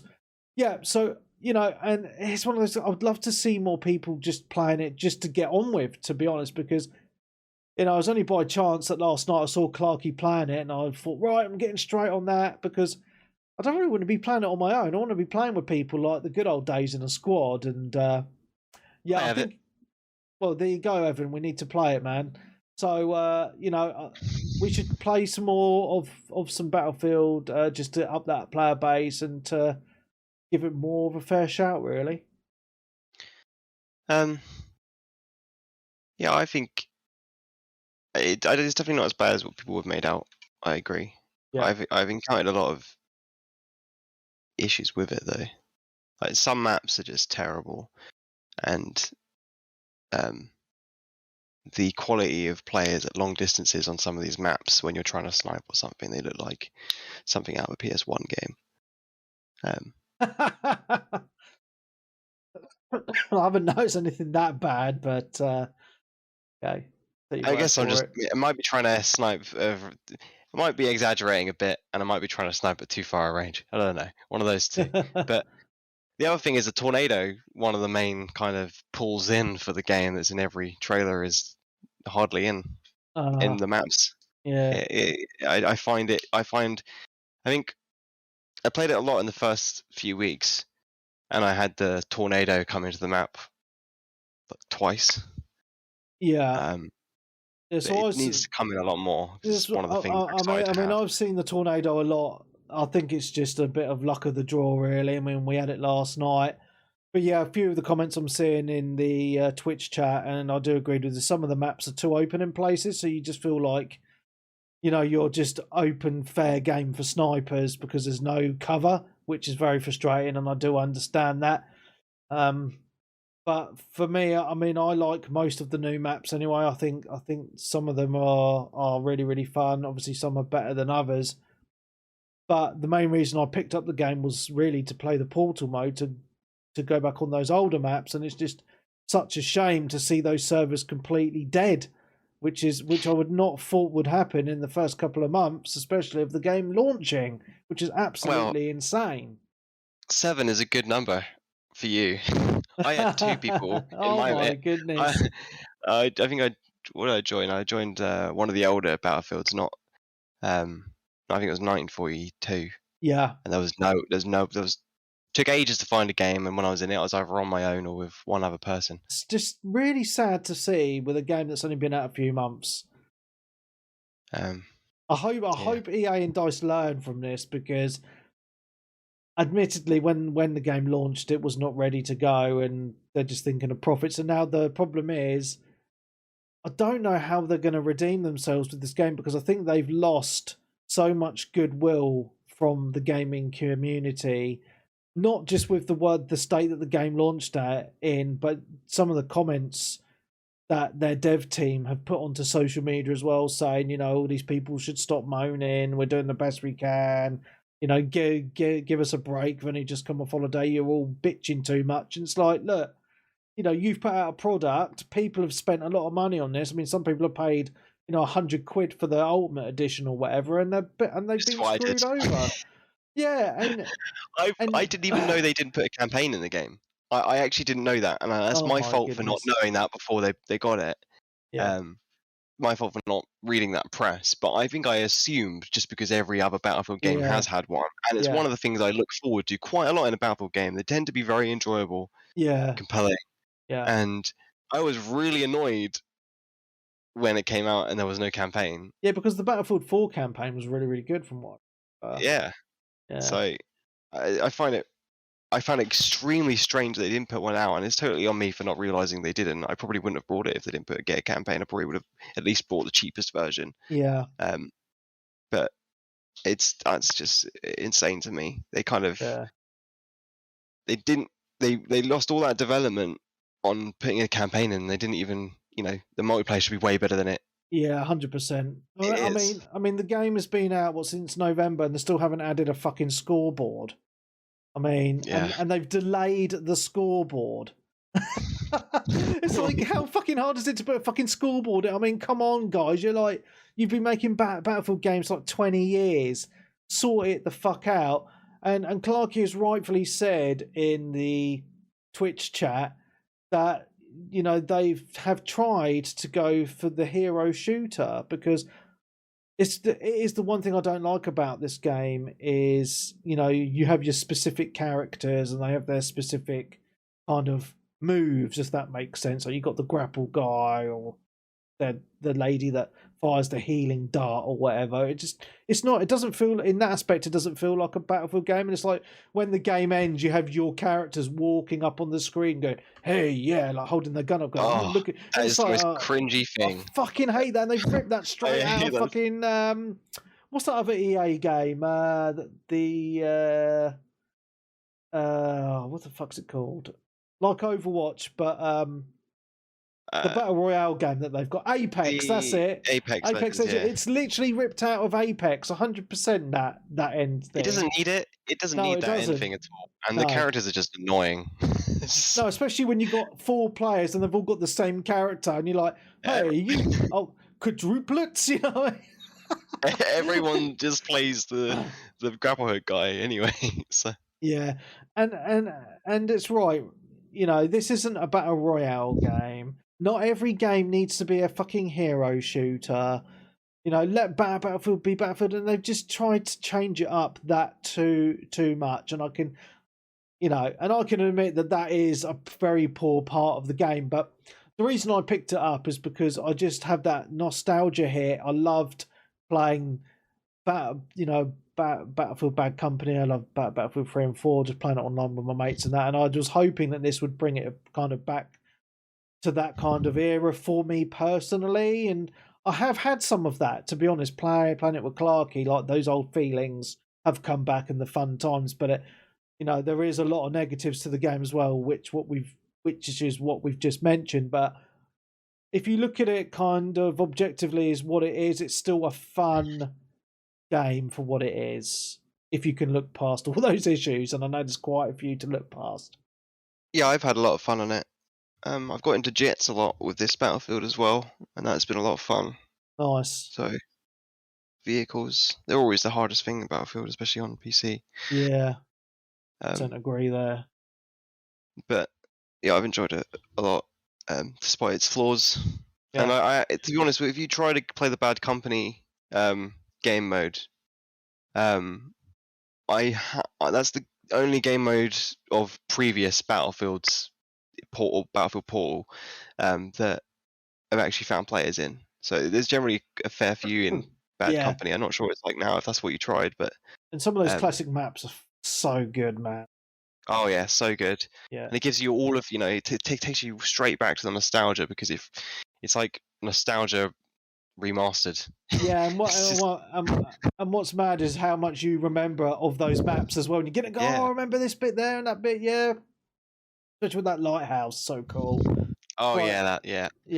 I'm going to move on because I know time is ticking along, guys. Damo's got to jump because his kids have woken up, so he's actually had to go. So sorry to see you go, Damo. I know we've been going on for quite a while, actually, just over 2 hours. So I'm going to move on to the news because I know it's getting late and people have got work tomorrow and stuff. So I'm going to mention now, because we were talking a little bit about Gran Turismo. Gran Turismo 7, there was a Gran Turismo 7 video this week. So it was a state of play, deep dive for half an hour of Gran Turismo 7 gameplay, and I was absolutely blown away by it. I haven't been this excited for a racing game in a very long time. Now, the reason why I'm excited for this, there's a few things. Now, it seems massive. It's got over 400 cars, over 90 tracks, which is great. But the things that got me excited, and I know it's a nerd thing, was the weather. Was the main thing, right? So I know this is like the weather is in a lot of racing games, and you can look past the weather. But I just love the way that they talked about it, where they were saying, you know, so for example, he said, "Oh, if you're racing on Nürburgring, it could be raining on half the track and dry on the other half of the track, and like that obviously affects the wheels on the tarmac." And they were saying about how, you know, it can stop raining on a track and then the water starts to evaporate off the tarmac on the track. But there's parts of the track that have puddles. So obviously, the puddles take a lot longer to evaporate. So you can have a dry track, but then hit a puddle, which can affect your grip as well, which I thought is so cool. It can like races transition from day to night or night to day, which I know a lot of games have done it, but I think that's cool. But they've even gone to the extra detail, which I don't think that they needed to do, but I actually like the fact that they've done this, is they've mapped the weather systems to the areas that your tracks are in. So like California will have like the realistic weather for that time of year and the day can compare to, I don't know, Japan or England or something like that, right? Which I think is really, really cool. And they've put a lot of effort into the clouds, which are, you're looking at a fucking track, not the sky, but whatever. It's your game. But the other thing that they've done, which I thought was pretty impressive, is for the night time. So at night, you see the stars in the sky, and they've actually put the star map of where the stars and planets would actually be in that part of the world on that track at that time of day and year, which I think is just amazing. It's something that you don't think about. Like, you could have just put stars in the sky and you think, yeah, cool, man. But they've actually gone to that level of effort, which I think is absolutely insane. Graphically, I think it looks absolutely stunning, and it puts the PC sim racing games to shame, to be quite honest with you. They've gone to so much level of detail with the graphics of the cars, just everything, the interiors, the lights, like everything looks stunning, and the world and the tracks and everything like that. It just looks phenomenal. It's got ray tracing as well, which is really, really cool thing to see, and just adds that level of realism to the lighting in the game as well, to be honest with you, which I think is really, really cool. Obviously, you got all the stuff has come back to it. Your licenses and your challenges, you got your online, all much like in Gran Turismo Sport, which is absolutely fantastic. But what they've added to it, which isn't in Gran Turismo Sport, is the car customization. So obviously we're used to the car customization in a Forza game as a prime example. So in this, it's like that. Change the colour of your car, cool, but then you can do all the other stuff like tweak your engine, like put different car parts in, like, I don't know, like your superchargers or whatever, and your drive lines and all that sort of stuff. But so that's all there as well. But you can also change the style of your cars, which don't think I've seen in a Gran Turismo before. I mean, I did miss a few, but you can do like put body kits on the cars, make them wide boy, change the rim styles, even down to little details. So the detail that they showed in the video was you put a spoiler on the car, but then you could change like between like 10 different sides of the spoiler, like tips and what they look like, and there's loads of different styles. So there's a lot of granularity to the customization. You can put your own custom paint jobs in, and what I mean by the paint jobs is not just painting the car red or green or whatever. You can put like designs on the cars as well now, which is really, really cool. So I think that's a really cool thing to see. But another thing about these games as well, it's not just the racing, it's the history of the automotive industry, and I think that's what a lot of gamers or just car enthusiasts really like about the Gran Turismo games, right? So what they've done in this, they've got like a museum area where they have actual interviews with the people that designed a lot of these are a lot of cars, so they talk about why they designed the cars and why they are. So if you're into it to that deep level, all the history's there. So like, I don't know, if it's a Ford car, it will tell you about the history of Ford and how it came to be and about all the different cars that they've made, or Porsche. They seem to have done a big collaboration with Porsche in Gran Turismo 7, so there's a massive Porsche museum in there, and they've got a lot of the guys who designed some of the cars doing interviews and stuff like that in there as well, which is really, really cool. As I say, there's over 400 cars, and what's really awesome about this is what they did, as they mentioned, they've got a used car dealership, and what they were saying is the prices have been adjusted, so they, like a lot of these 90s cars, like the Skyline, are going up in value in real life, so they've adjusted the prices in the game so they're actually more expensive to buy in the used car dealership than what they were when they come out like brand new, which is quite cool. And they've added some stuff that isn't really for the petrol heads per se. They've added this, and I thought this was really bizarre, a music mode, which is really odd. So you choose this music and you just drive like an arcade style through checkpoints just to this music, very Japanesey style, which is quite interesting.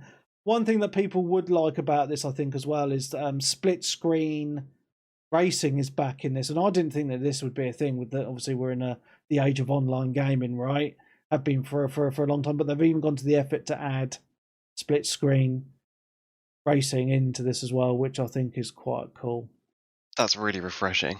Yeah, that's nice. Yeah, but yeah, I mean, the one thing that has stood out to me the most is the graphics. I mean, because I watched the video through twice now. So I watched the live stream and then I watched it back when they put the 4K version up. And you just got to look, and if you look close, like there's so much little details. Like when you're watching the cars just racing, like all the reflections of the world, and it's actually doing the actual reflections of the trees that are going past or the car that's next to it. And just adds to that level of realism. It just looks so fucking awesome. It really does. It just really, really stands out to me. And if it plays anything like sport, I think we're on to a real winner for those petrol heads like who love those semi racers, you know. So it does look like this is a love letter, and they've put a ton of effort into this game. It just, I don't know. I mean, I love techie stuff, and I love just gushing over the stuff that they were talking about, you know, with the rain and the stars and that, but and the graphics. I mean, it just looks and feels just wow. My jaw was on the floor when I was watching this video. So yeah, man. Yeah, okay. Let me just give me 2 seconds. Just to compose myself. Okay. I need to get a wheel for it. Yeah, you do. I mean, I'm so lucky I got, because I was looking at my wheel online, and it's, you know, 350 quid that wheel. A lot of money. Yeah, that's a lot. Yeah, but fucking awesome. Right. Okay, so a few other bits of news that have come out this week. I just need to highlight my Gran Turismo ones. I don't mention it again. So just sticking with PlayStation, Discord and PlayStation, and can now be synced together. So if you're in a Discord group, your friends can now see what you're playing on the PlayStation, which is quite cool. So there's that. Rockstar put out a note on social media saying that they are working on Grand Theft Auto 6 and they are well into development. Which, yeah, I'm not surprised about, but people were getting really excited, and I was thinking to myself, yeah, they're saying it's in development, but we probably won't see it for at least another 5 years still anyway, so it's kind of a pointless thing for them to put out. 3 or 4, I'd say, maybe, I don't know. we probably won't see it until the next generation of consoles come out. So, Ninja Tez says, thank you, Ninja. He says, keep up the good work. It's seriously appreciated. Thanks very much. And Peebs is saying hello in the Twitch as well. So that's really nice to say. Hello. Okay, so a little bit of rumor going on about the Google Stadia. Does anyone even? We don't hear anything about that these days. And I did say, I think I've heard it was dead. Yeah, and I did say before it released, don't bother getting it because it's gonna flip. It's gonna flop big time, and then within a couple of years it'll be dead, like the OnLive system. And there's now rumors coming out from insiders at Google that Stadia is now being quietly phased out. Who would have guessed it? Aren't they basically just carrying on using the technology, but sort of like going towards something else? Yeah, I did read like something to do with video or something like that. I don't know. I didn't read too much into what other uses they were going to use it for. I just kind of picked out the headline that they're going to phase out the gaming portion of it, which I think, I'm gutted for people that stumped up the money for the dongle and the controller when it launched, but a part of me is like, told you so. You know what I mean? So, yeah. So I just had a little chuckle to myself when I read that news today.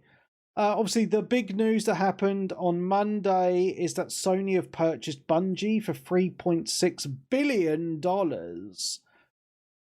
which I think was a shock to the gaming world, to be honest. Because one, I didn't think Sony had that much money in the bank, but also Bungie. I mean, why? I mean, all they pump out is Destiny, and I know Destiny has a big player base, quite a committed player base, and they obviously make a lot of money from the expansions that they push out.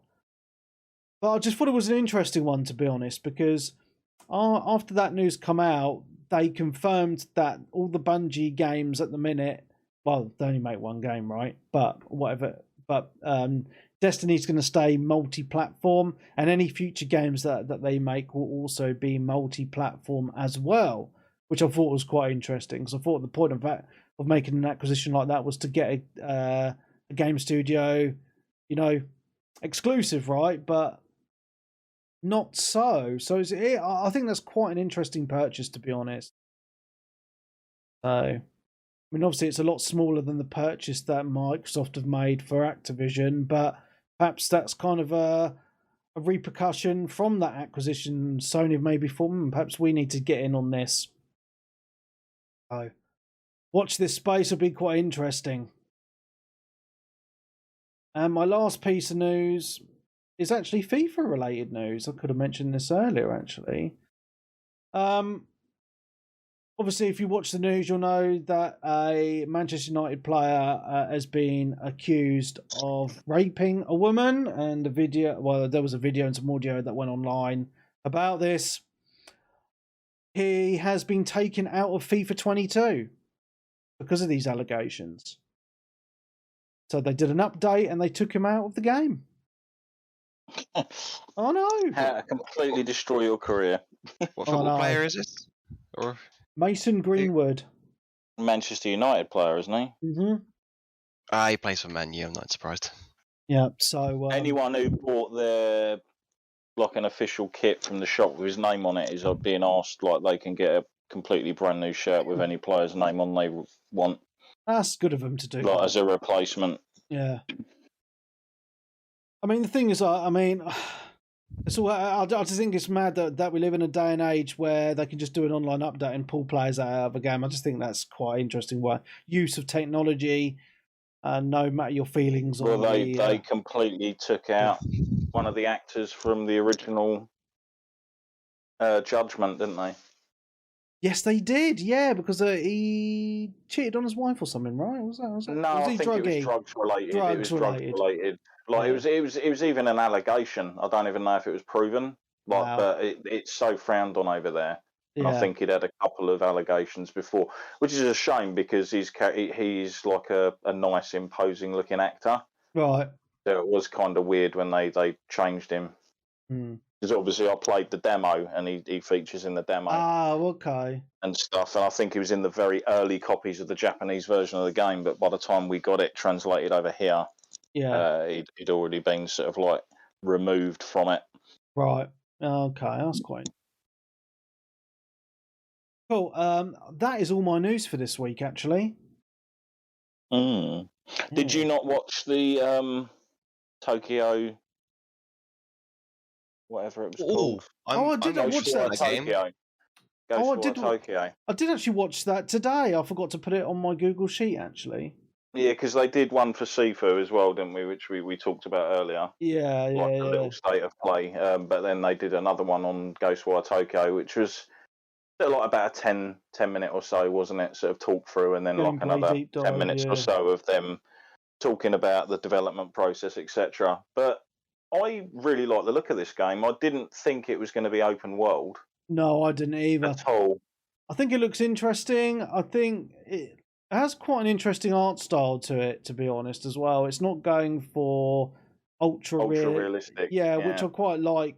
These kind of art styles, because like what I noticed from the video was like all the reflections and the lighting looks absolutely fantastic. But like all the particle effects and stuff as well for the magic, because it's basically of an FPS but with like hand magic and stuff. Yeah, but it looks freaky as anything, man. I'm gonna probably scream a few times playing this game. To be honest, I'm really looking forward to it. Like, after that video, got me quite excited for it in a few ways. Yeah, because it's like the way the Japanese do their horror. It's quite psychological in a way, but it's also the way they design. They design the enemies really creepy. Like they really fuck with you. You know what I mean? Well, it's almost. This is the same developers that gave us Evil Within 2, which I think is a criminally underrated game. Still not. I still need to play it. Evil Within 2 was fantastic. You haven't played Evil Within 2? No, it's installed on my PC, but have you not even played it at all, or have you just? I played like an hour and put it down. It's, if you love the Resident Evil games and stuff, it's so akin to those. And I know. I mean, I love the first linear areas, and then you'll get open world areas. So you kind of travel between open world areas, going through like a linear corridor section of it. Yeah. But again, that had a fantastic, really warped, twisted sort of atmosphere to it. Yeah. Well, I did actually read something about Ghostwire Tokyo today that I think you might find interesting. Is that it originally started off as Evil Within 3, and then they changed it. Yeah. Oh wow. Yeah. You're gonna love this then. So I mean, it looks cool because it looks really fucked up. All the enemies look really freaky. It's interesting setting. Obviously, even when I was watching the trailer, there's certain areas where he's walking around in the city, and the rain's going up instead of coming down. Yeah, that's really. There's obviously space and time stuff going on, and all of that sort of aspect. And you can level your character up, learn different spells, and it just looks like some sort of like fresh take on an FPS. Yeah, with an interesting setting, and we've used guns in loads of games before, so it'd be interesting to use something else. 100% agree, man. And I did see a few comments online from people saying, the graphics don't look very good, blah, blah, blah. And I'm like, I think it looks good. And I like that stylized art style. And remember, it's still early gameplay footage. And you're not literally playing it right in front of you on the TV. Like, everyone knows. Like, you can watch trailers and stuff for games, but when you're actually playing it, they always look better. 100%. 100%. Yeah. So cheers for reminding me about that, because I completely forgot to put it on my notes this week. Shall I get into questions? We've not had very many. Yeah. We need to call it soon. It's like 11 o'clock. Yeah, okay. So we've only got a few questions. If you've got any questions on Twitch, please put them in there. Okay, so Dazpoz says on Discord, with the news of a new GTA game being made, I've read various rumours flying around that GTA 6 will be set in the future. How would you feel about a futuristic setting for GTA? Good question. It depends how far in the future. If you're only going to like 30, 40 years, it could be interesting. If you're going like space silly, then I don't know. Turns into Saints Row at that point. Yeah. Oh yeah, true. Yeah, I'm not that bothered as long as the game's got, like, my main concern, right? And I know I might upset a few people by saying this, but I don't really give a shit. My main concern with GTA is it's always been very out there, very outlandish, you know, breaking the bar, not really giving a shit what the mainstream think. You know, they put things to the edge. My concern is if GTA goes woke, and if it does that, I am out. I like it on its edgy. I don't think you will. It's that's a franchise, I think, where they can just literally go, no, we're just doing what we want to do. And I hope so, man. People are going to take umbrage with GTA no matter what they do, to be honest. And if they do turn away from all of the things it's known for, people are just going to go back and play the old versions of the games or move to something else. Yeah. But yeah, so that's my only concern. But I don't think it would make sense in a GTA setting to be like. Just don't know, like they get new devs in, and you know, all these new ideas, and it's like, oh no. But yeah, I'm hoping it's going to be good, and I'm hoping the. Well, I'll be interested to see what they do for the online on this, because obviously GTA 5 online has been hugely popular and made them millions and millions and millions. I'll be interested to see what they do with the online in the next one, to be fair. My rumour is my inkling for the next GTA game is it's just going to be what the online is now. You'll just play through the story as you would like the online sort of content. Did they make online standalone? They are doing an update, aren't they, very shortly? I think it's in March, isn't it, for the Xbox Series X and PS5? So around then, yeah, unless it gets delayed. Yeah. But yeah, I've got a feeling it's going to be way more like GTA Online and very light on the single player stuff to a degree. Well, the thing is, they want GTA 6 to be as successful as GTA 5, and so they're going to want to make it to last another 10 years, right? So they're going to want to get the online sorted, and you know, they want it to be fucking amazing. Really, it's only way I can put it. I mean, because I still think that GTA 5 online is really good. I only don't play it because no one I know plays it. But what I have played of it, like doing the you know, robbing the banks, like the heists, like they're really fucking good, man. The way you set them up and you play them, and it is so well done. And I really do think that they will make a success of the multiplayer in the next one. But the main thing for me with the GTA game is the single player campaign. I mean, I played through 5 a few times now, and I think it's really, really good. So if they can nail it in this, then I'm a happy man. Okay, Wes asks, so many great games coming out in the next 2 months, but who do you think will get the highest Metacritic score? His prediction is Horizon Forbidden West. Yeah, I could possibly see that wrestling with Elden Ring. Yeah, I think so too. But it depends on your reviewer at the end of the day, because not everyone likes those kind of games. I'm going to go out on a limb, and I reckon Gran Turismo 7 will get the most perfect review scores out of all games this year. Yeah, that's another contender. True. Yeah, I really do think that. Stevie's got 81 Metascore. Not bad. Not bad. Okay, last question on Discord again. If you're on Twitch, you've only got a couple of minutes left to put a question in there if you've got one. Clarky says, why does there seem to be a silly season part 2 this time of year? Quite a few games have come out this year and in the next few months. Why do companies never spread it over the whole year? Has it always been like that? Well, no, I think it technically has only been like it recently, because a lot of these games are ones that were pushed back out of like the end of last year. Like I know King of Fighters 15, that was delayed and pushed back, so that's why that's releasing. Elden Ring, I think that obviously chose its date. Forbidden West, I think they hoped that it was going to be ready for the end of last year, but it wasn't. So they kind of pushed that back. Because technically, I don't think Sony are particularly happy about maybe releasing two of their biggest titles of the year within mere weeks of each other. Yeah, people will still buy them, man. But I mean, I can think back as far as the 360 era where games like really good, we'd see really good releases January, February. I'd multiple times be like, there's 3 games I want this week.